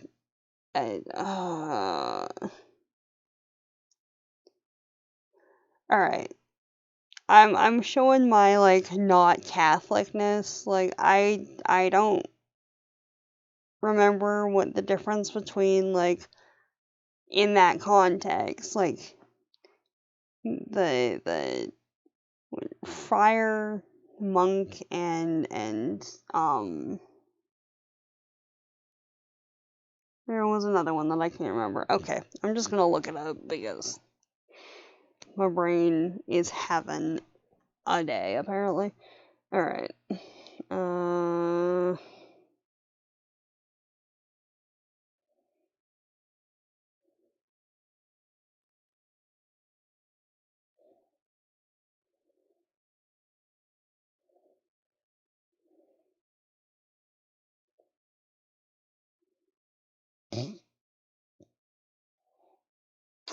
Right. Apparently, looking up people who manned mission structures in the Google isn't the best of ideas, because then you just get things about space.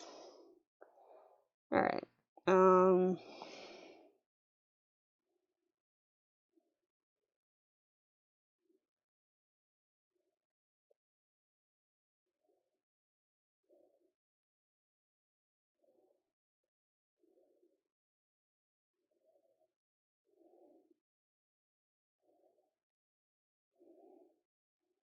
Friars?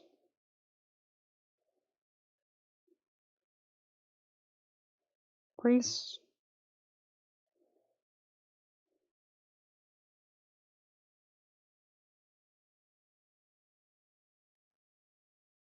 Whichever. There were also Jesuits who competed with the Catholics. You can cover them all with priest. Okay. Alright. It just sounds like it's like there's a bunch of people being like weird over there, so like, well, here's the priest spice that you get. There you go. Carry on. But like accurate though. Uh, but yeah, no, the priest decided, hey, it'd be great if we had a path between missions to show you where to go if you want to walk between them, because that's a thing that happened. So we'll plant this big ass mustard that we brought over from Spain all along the coastline, completely screwing up the entire ecosystem for the next couple hundred years until, people got annoyed with it enough that it just got torn out in giant swaths and burned. It's still there, popping up, but like less than it was before, because there's a lot of it that got torn out over the last couple years. But like Spanish mustard, that irritating little shit. Yeah. Yeah. The native mustard that we've got around here is like max 4 feet tall. Spanish mustard is about like 9 feet tall.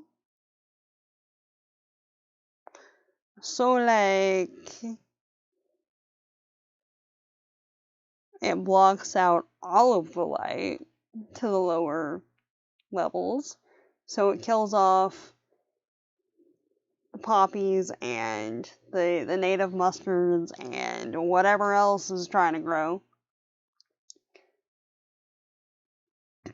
And it's not the best for the like native species as far as pollination and stuff too. And also, if the pollinators can't get to the lower flowers, the native mustards don't get pollinated, so they don't reseed. Yeah. The exotic priest that planted exotic mustard. Yeah, exactly. The invasive priests and their plants. That's short form right there. The invasive priests and their BS plant friends.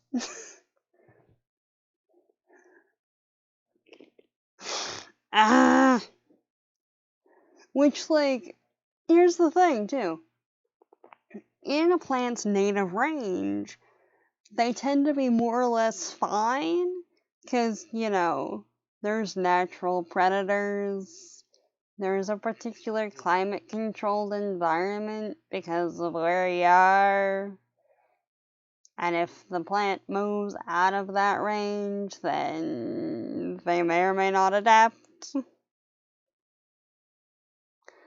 But like,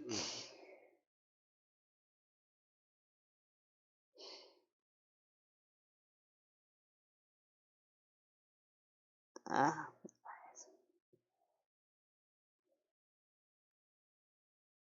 it's like fully bring something to a new area. Like,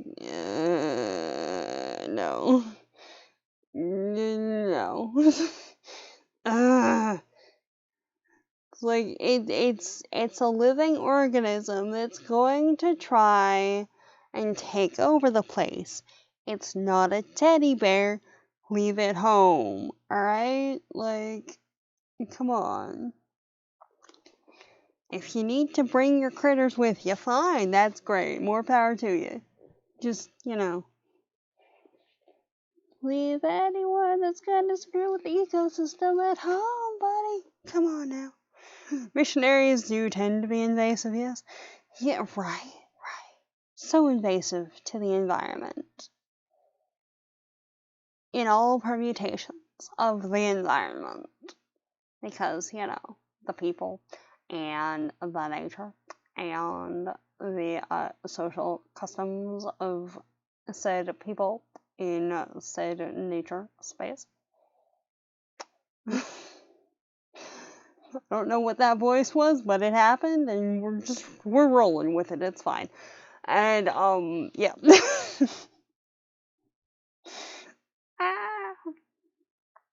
Anyway, yeah. So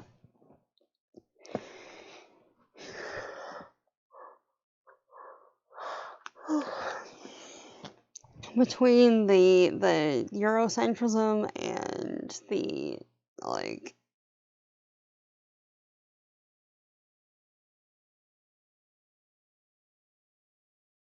everything else. Anyway, that was what happened there. Wow. All right.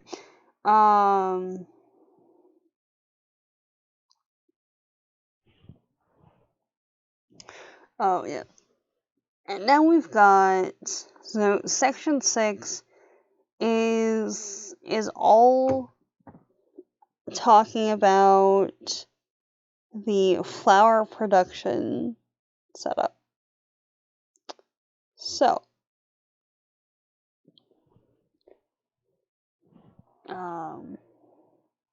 we accept this voice and welcome it to the shenanigans. Why, thank you. I don't remember what the voice was that I did, but it fits so well. So yeah, no, totally accurate. Okay. So section 6 is essentially going through the conditions and problems associated with the flower industry.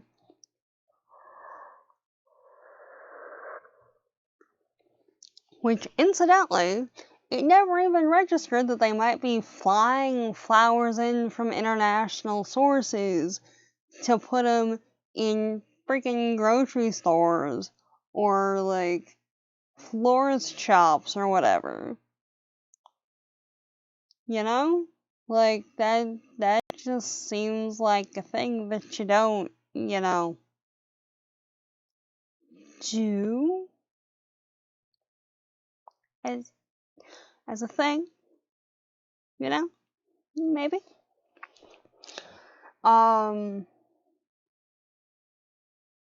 Yeah.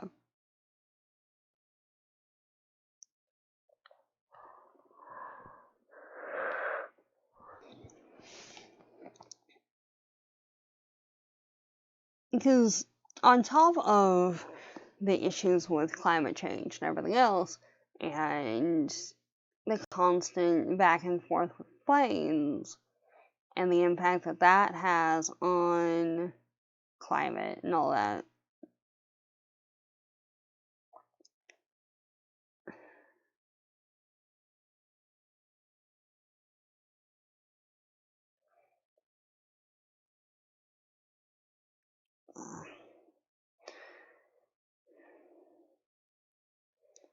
For pest control reasons, if nothing else.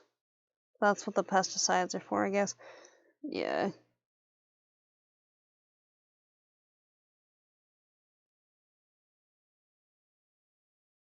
Okay, what was the context? To do what for pest control reasons? Oh, okay. Alright. I will be right back. I need to use the facilities. Yeah.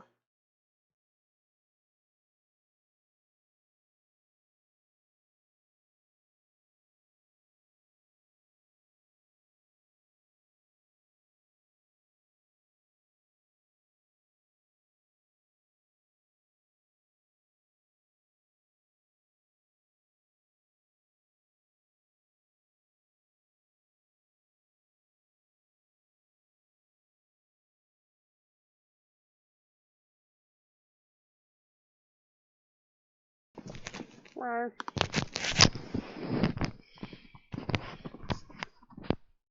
Okay.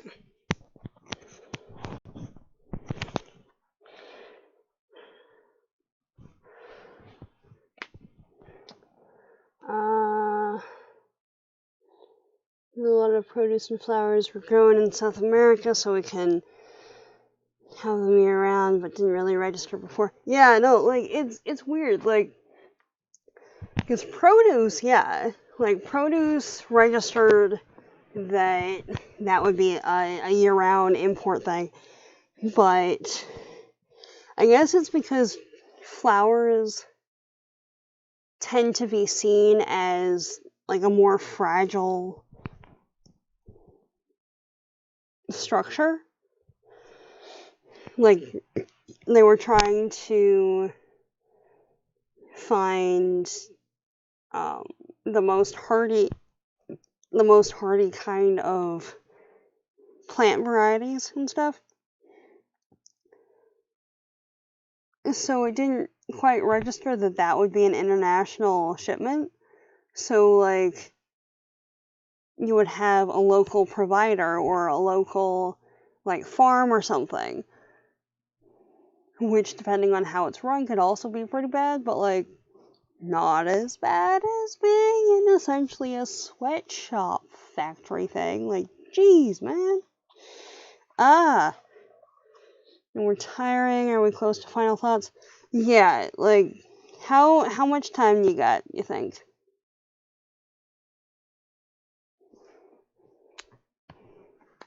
So let me look at my notes. Because I'm kind of feeling it too a little bit. Here.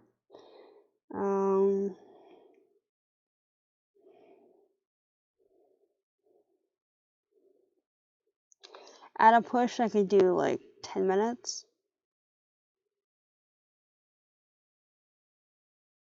To fully wrap it up. What do you think?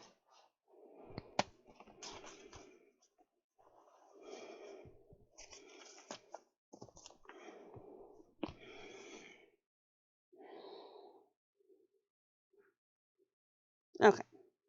Yeah, no, that's fine. 15 minutes. I can work with that. So, we've got colonization in the form of only been on for almost 3 hours. Jeez.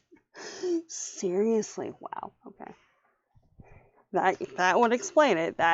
Yeah, okay, there we go. Oh god. Alright, so we've got the layer of colonization and its connection to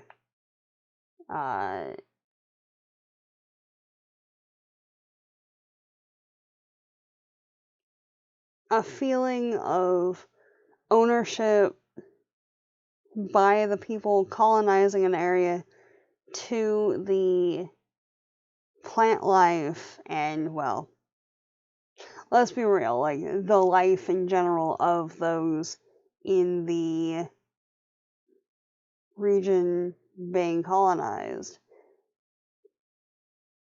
Because, the resources, quote unquote, aren't being fully utilized to their potential. That's the usual line that I hear, which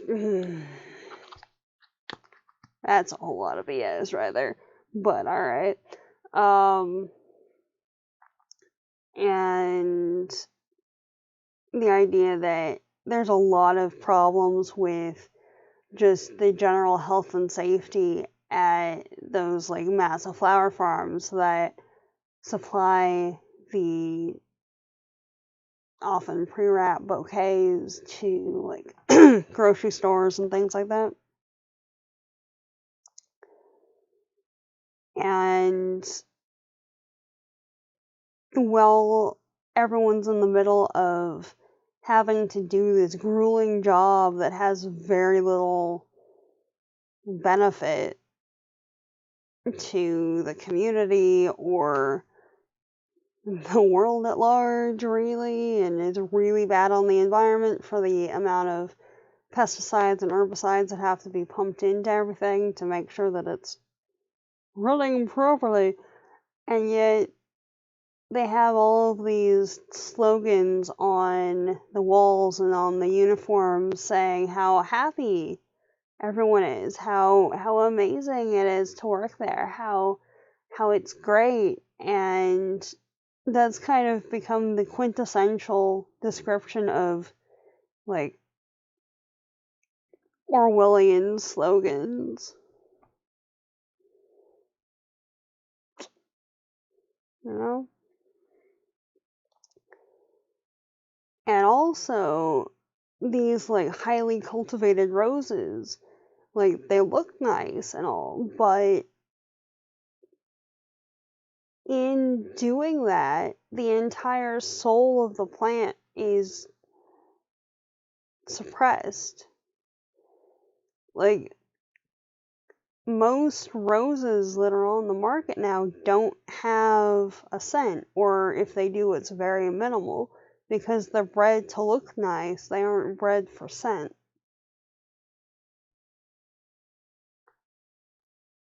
Even when, like, wild roses, dog roses, things like that, have a very strong aroma. And they've been used in materials and used for oils and things for thousands of years because it has such a strong scent.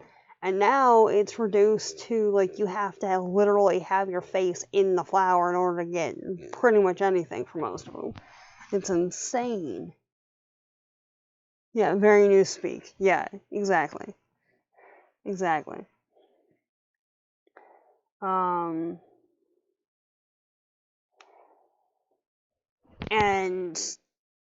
so the factories, like the flower factories, are bad for the people working there, bad for the environment, bad for the entire community that most everyone is essentially forced to work there because that's pretty much the only employer for some areas. And the majority of the flowers being produced have no scent. Like the one language that flowers are known for, and they've been silenced because, at least from what she was describing, it's never been actively selected to remove the scent and stuff, but it's never been a priority. So like, it wasn't active suppression, but you know, it was a side benefit, so it's fine. We love the way Atwood points out the analysis of Newspeak at the end of the book is hopeful because it means it's in the past. Yeah, no, that one was good. That one was good. Like, the idea that it's like a recollection of something. It's not a current events thing. Because that's one of those things that if it was in the ongoing socio-political climate in whatever text it happens to be, in that case it was The Handmaid's Tale, then you can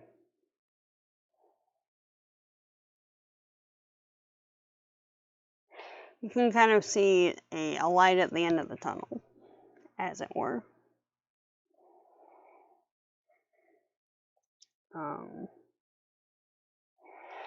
And then jumping off that, we've got the voices of the flowers being removed and suppressed and beaten down over hundreds of generations, and that corresponding to the people working with them. And there's a quote, devaluing voices allows authoritarian... What was the quote? It's snow and ink.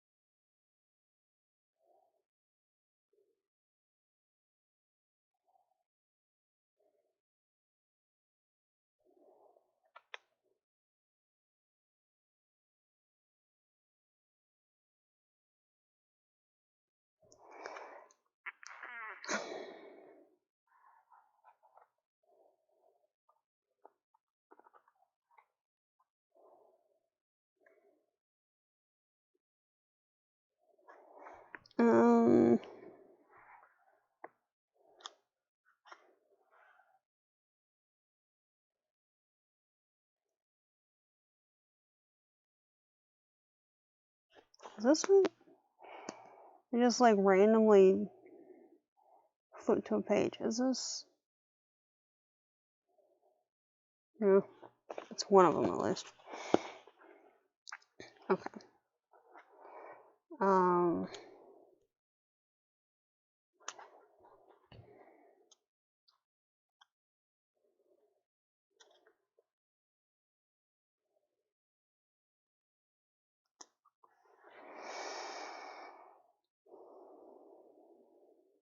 Okay.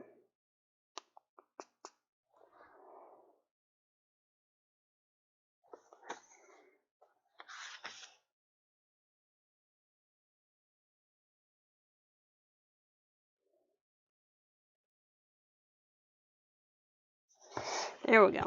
Okay.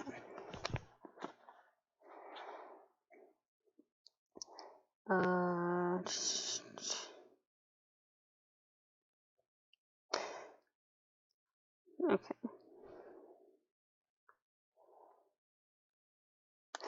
To have total power is to have power over truth and fact and history, and to reach for it over dreams and thoughts and emotions. From the totalitarian point of view, history is something to be created rather than learned. A totalitarian state is in effect a theocracy. It's a ruling caste. In order to keep its position, has to be thought of as infallible. But since in practice no one is infallible, it is frequently necessary to rearrange past events in order to show that this or that mistake was not made, or that this or that imaginary triumph actually happened. Totalitarianism demands, in fact, the continuous alteration of the past, and in the long run probably demands a disbelief in the very existence of objective truth. Totalitarianism is impossible without lies. So, yeah. Food for thought, are silencing and taming synonymous? Ooh.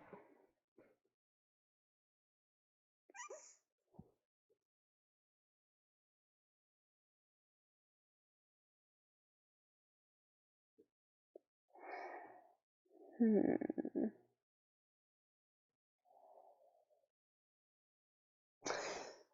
It depends on the method, I would say.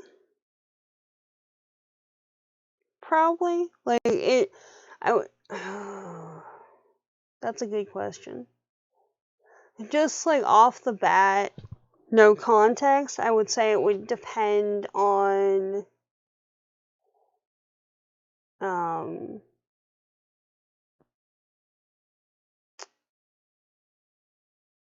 well, I would say it would depend on context and whatnot. But outside of context,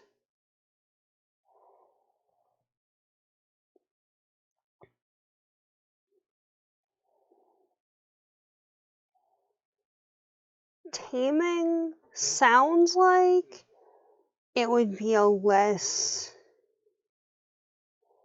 intensive, I suppose, a less like restrictive form of silencing, because it seems like it would be in that same family of actions, but silencing is the voice fully cut off versus taming that is the voice lessened but still present in theory.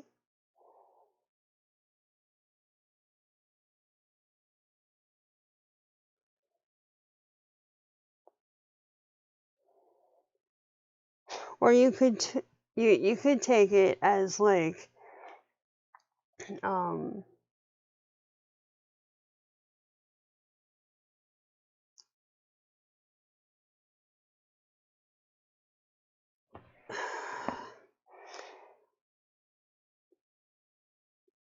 kind of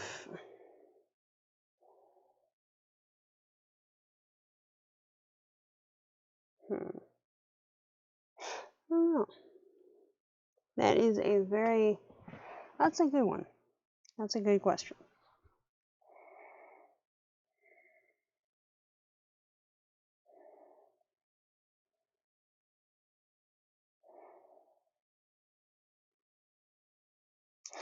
Okay. And then the closing bits. It was health problems and discussions of feeling isolated, both for Orwell himself and for anyone dealing with like the effects of environmental colonialism. That may or may not be the right term, but it fits, and that's what we're going with for right now. And there's a lot of that that's intrinsically tied to early economic botany, I realize. Just like with anthropology and racism and archaeology and racism and everything else. So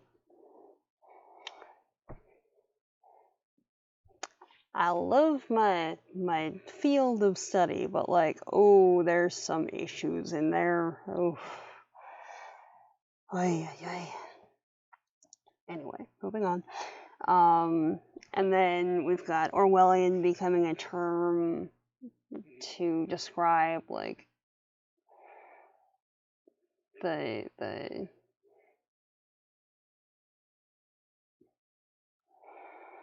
um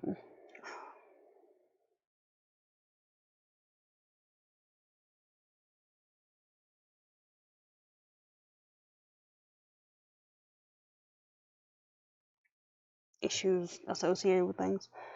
Um,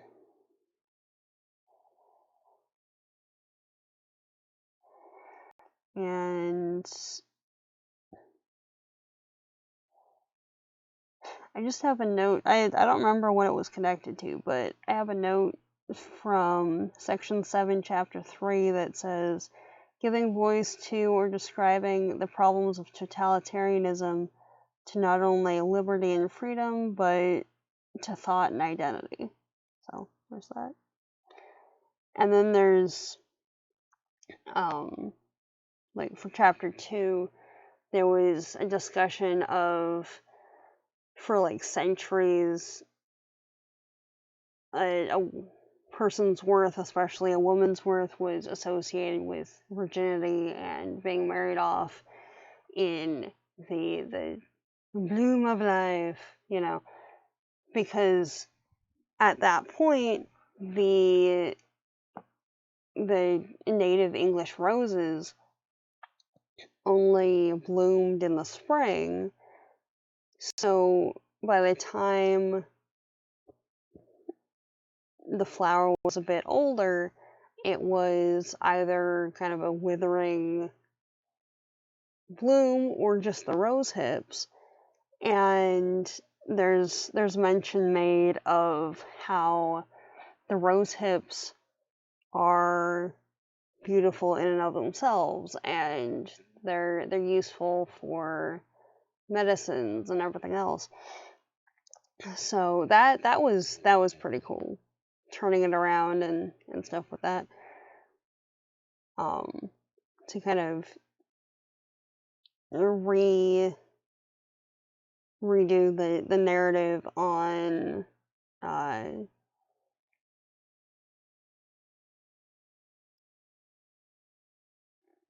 marriage age and all the rest of it. Yeah. We were thinking of the silencing of rose scent and voices, going with taming wild roses. Oh yeah. That, and it's interesting because if scent is the language of the roses, and what we have now is a hybrid between Chinese roses and English tea roses, and they don't have so much of a scent anymore. Just once again, because, linguistic tropes and all the rest of it,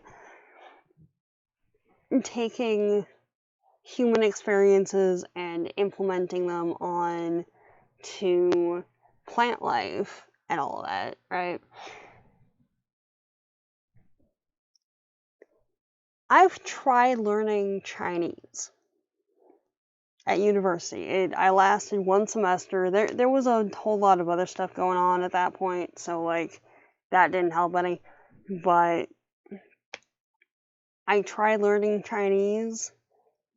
It didn't go so well. So like, if the two languages represented in a plant are Chinese and like Victorian English, essentially,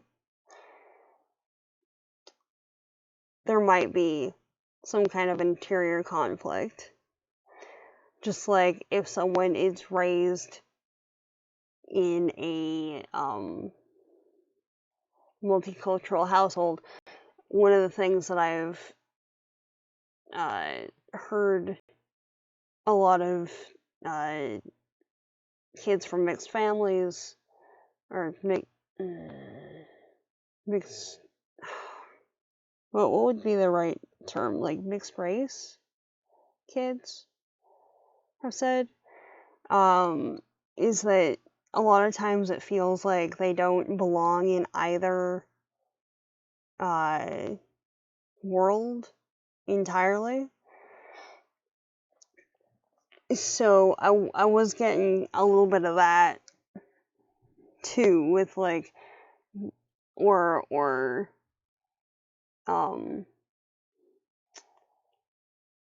the story about the bluefin whale, like, because of the lineage, the experiences and the linguistics are slightly different for that particular individual, and they interact with the rest of the world differently, so the language is a bit different, and therefore might have a hard time talking to others, or the language barrier would be different or something like that. So like multi-layers of things. The unlawful laws fencing in and stealing the commons are so angry and sad making too. Yeah. Yeah. Where was that?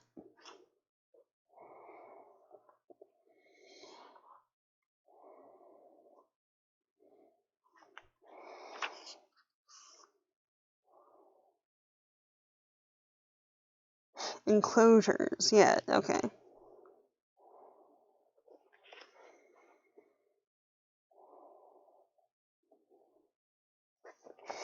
Yeah. Oh,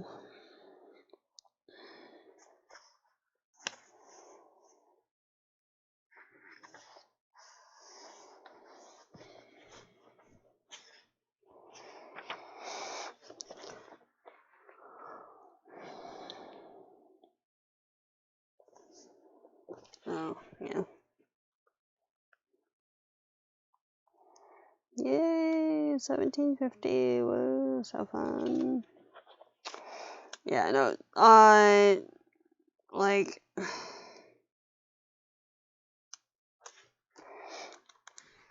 seriously?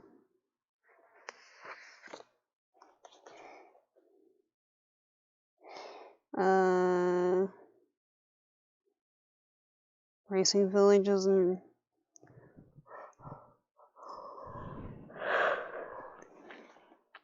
villagers and their self-determination and prosperity.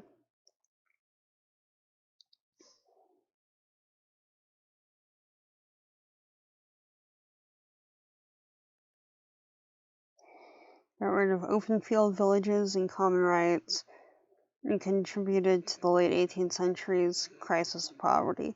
Yeah, like,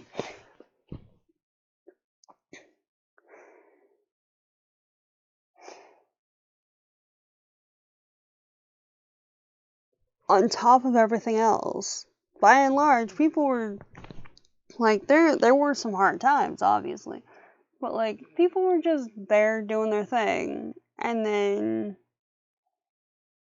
someone comes in and says, like, oh, well, I mean, I appreciate that you want to do the thing, but, like, you kind of can't because, like, this is private property now, so, But there's, it's interesting, because everything is blocked off into pastures and individual spaces and stuff, but because of the old, like, throughway laws, there's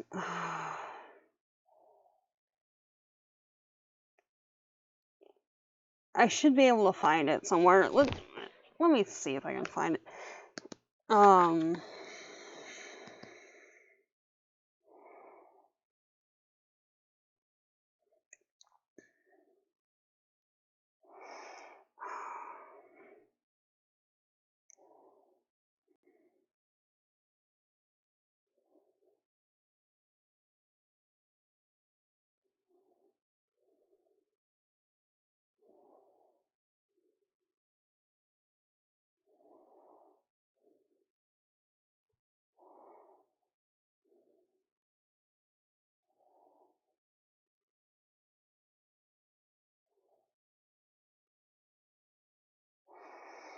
Uh, um,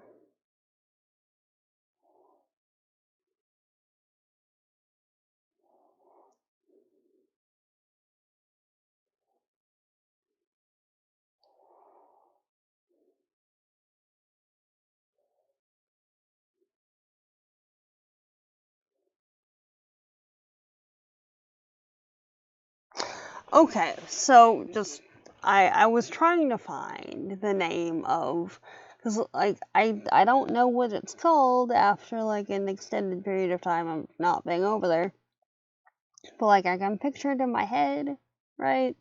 Like, there's a fence, And then there's like this two-sided ladder sort of thing, like built into it and like going over it, but not really, but like sort of, but not really. And sometimes there's like a gate at the top and stuff to keep like the sheep from using it because they're smart little shits.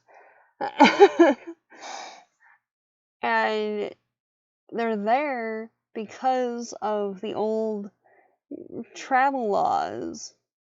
Yeah, probably style. Yeah, that sounds right. And so people can go through them and stuff. Aside from when it's got a bowl in there. Because, I mean, you can still go in the field, but, like, there's signs saying, like, hey, a bowl in the thing. But, like, I couldn't remember for the life of me what it was called, so I ended up looking up pedestrian field crossing UK, right? And get a list of 5 types of formal pedestrian crossings in the UK. Now, I know the zebra one, that's the stripy one. I vaguely remember hearing something about a pelican crossing, but like I don't know what the context is. But we've got pelican, zebra, puffin, toucan, and pegasus. Like, what?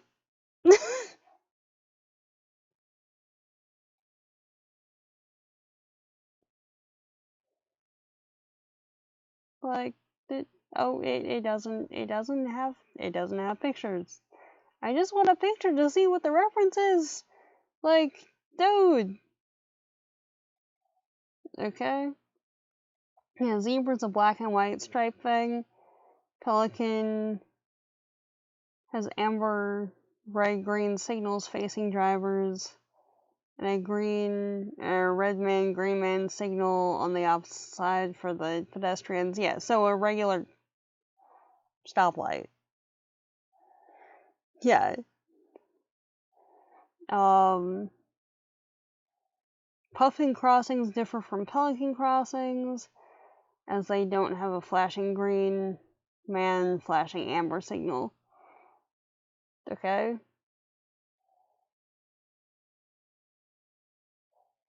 Overall crossing time is established each time by on-crossing pedestrian detectors. Yeah, so we've got a zebra crossing that's just the stripy one. Pelican crossing that's like the regular one with the lights and stuff, and the people crossing. The puffin crossing that doesn't seem to have a people crossing except it has numbers and stuff and things.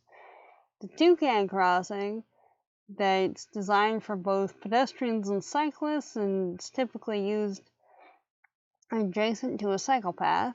Cyclists are not allowed to cross the road using zebra, pelican, or puffin crossings. Yeah, because I always forget that people aren't allowed on bikes on the sidewalks and stuff.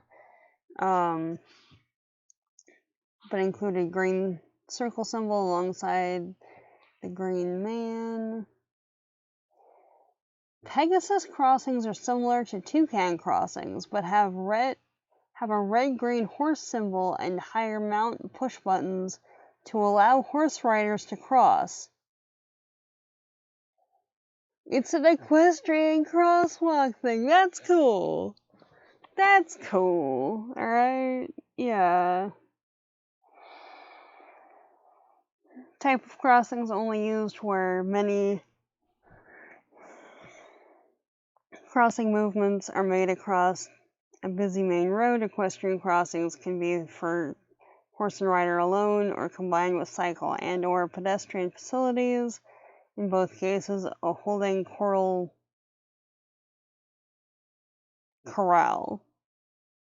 Yeah.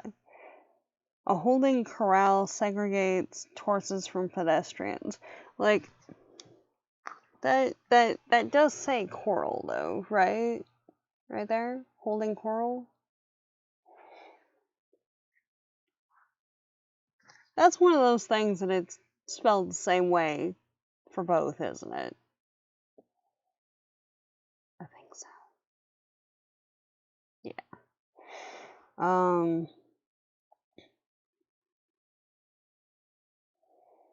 Yeah. So, yeah, that's what we got apparently. They meant corral. Okay, all right. I brain was slightly losing it for a second there. So we're good. We're good.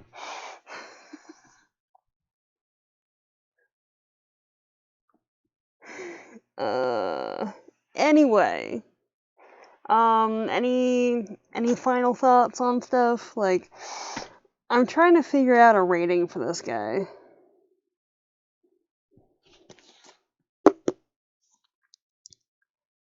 It's very well done. We'll say that. And like just going off the audio alone, like that was on point. I don't know. But yeah. Very well done. And topical. So there's that.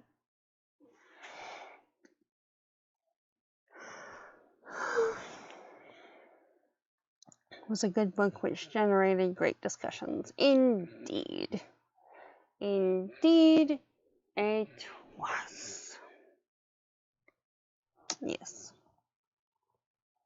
It's interesting, like, for stuff like that, I know it was only published last year, but being that there's been a number of things happen since then, and, like, a lot of the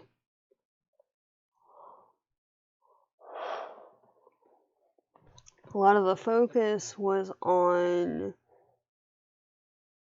the socio-political impacts on people and plants and things. We're trying one of Solnit's other books. She's a talented essayist. Oh, nice. Would have to do that. But it would be interesting to hear if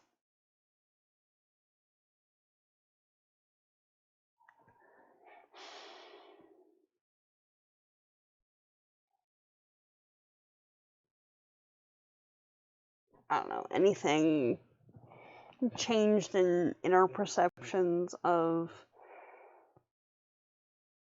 like world politics and stuff since publishing this guy.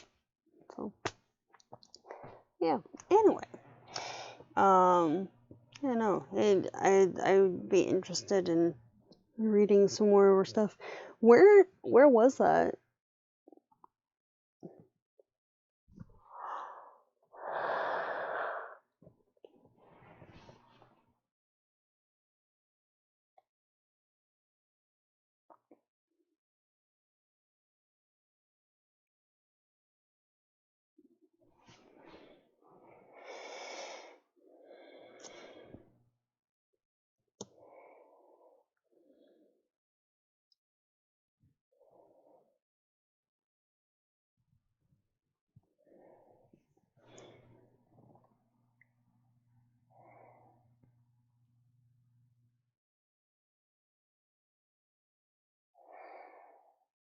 Oh yeah, no, just where did you find Solnit's essays?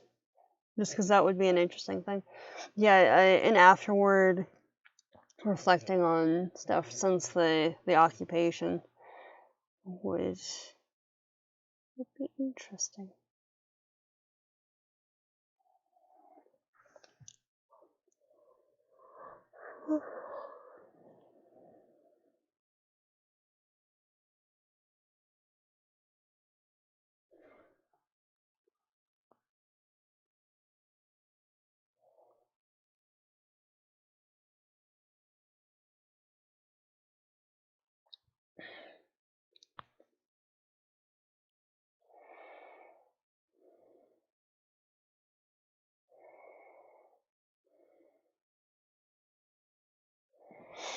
Okay. Her books are technically essay collections. Oh yeah, true. Okay, fair. uh, Yeah, no, it's the same kind of format as what we saw with Robin Wall Kimmerer at that point. Then, all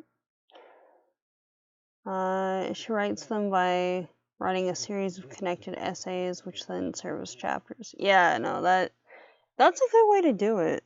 Really, that's a good way to do it. At least with like nonfiction. I would be interested to see that working as fiction, though. Of course, having said that, that's from what I remember, because it's been over like 20 years since I read it at this point. Well, almost 20. But like, that's pretty well how I would describe what I remember of Martian Chronicles, too, so, yeah. You're listening to The Faraway Nearby. Oh, okay. Good to know. Good to know. Alright. I was thinking about rating somebody, but I think I'm just gonna end it here. So, yeah. I'm starting to kind of fade. I need some food and then sleep, or we'll see. We'll see what order stuff happens in. But yeah. Thank you immensely for hanging out and being awesome, as always. And have a super fabulous sleep and stuff.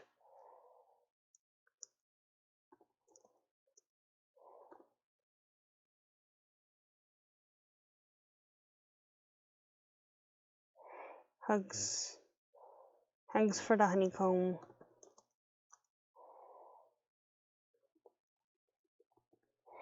Hugs for everybody. And I will see you later. Have a fabulous rest of your day or night or whatever temperature it is.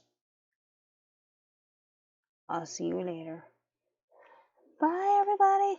And there's a new book coming. If you're watching this later, there's a new book that we're gonna be doing, but not like next week, like the week after that, because having a little bit of a break between them, I'm finding is a good thing. So we'll see how next week's going. At present, I'm planning to be on doing a stream of some kind on Monday, just not like book club type stream. So just putting that out there. Anyway, have a good one. I will see you all later. Have a fabulous rest of your day or night or whatever time it is for you. Have a good one. Bye, everybody.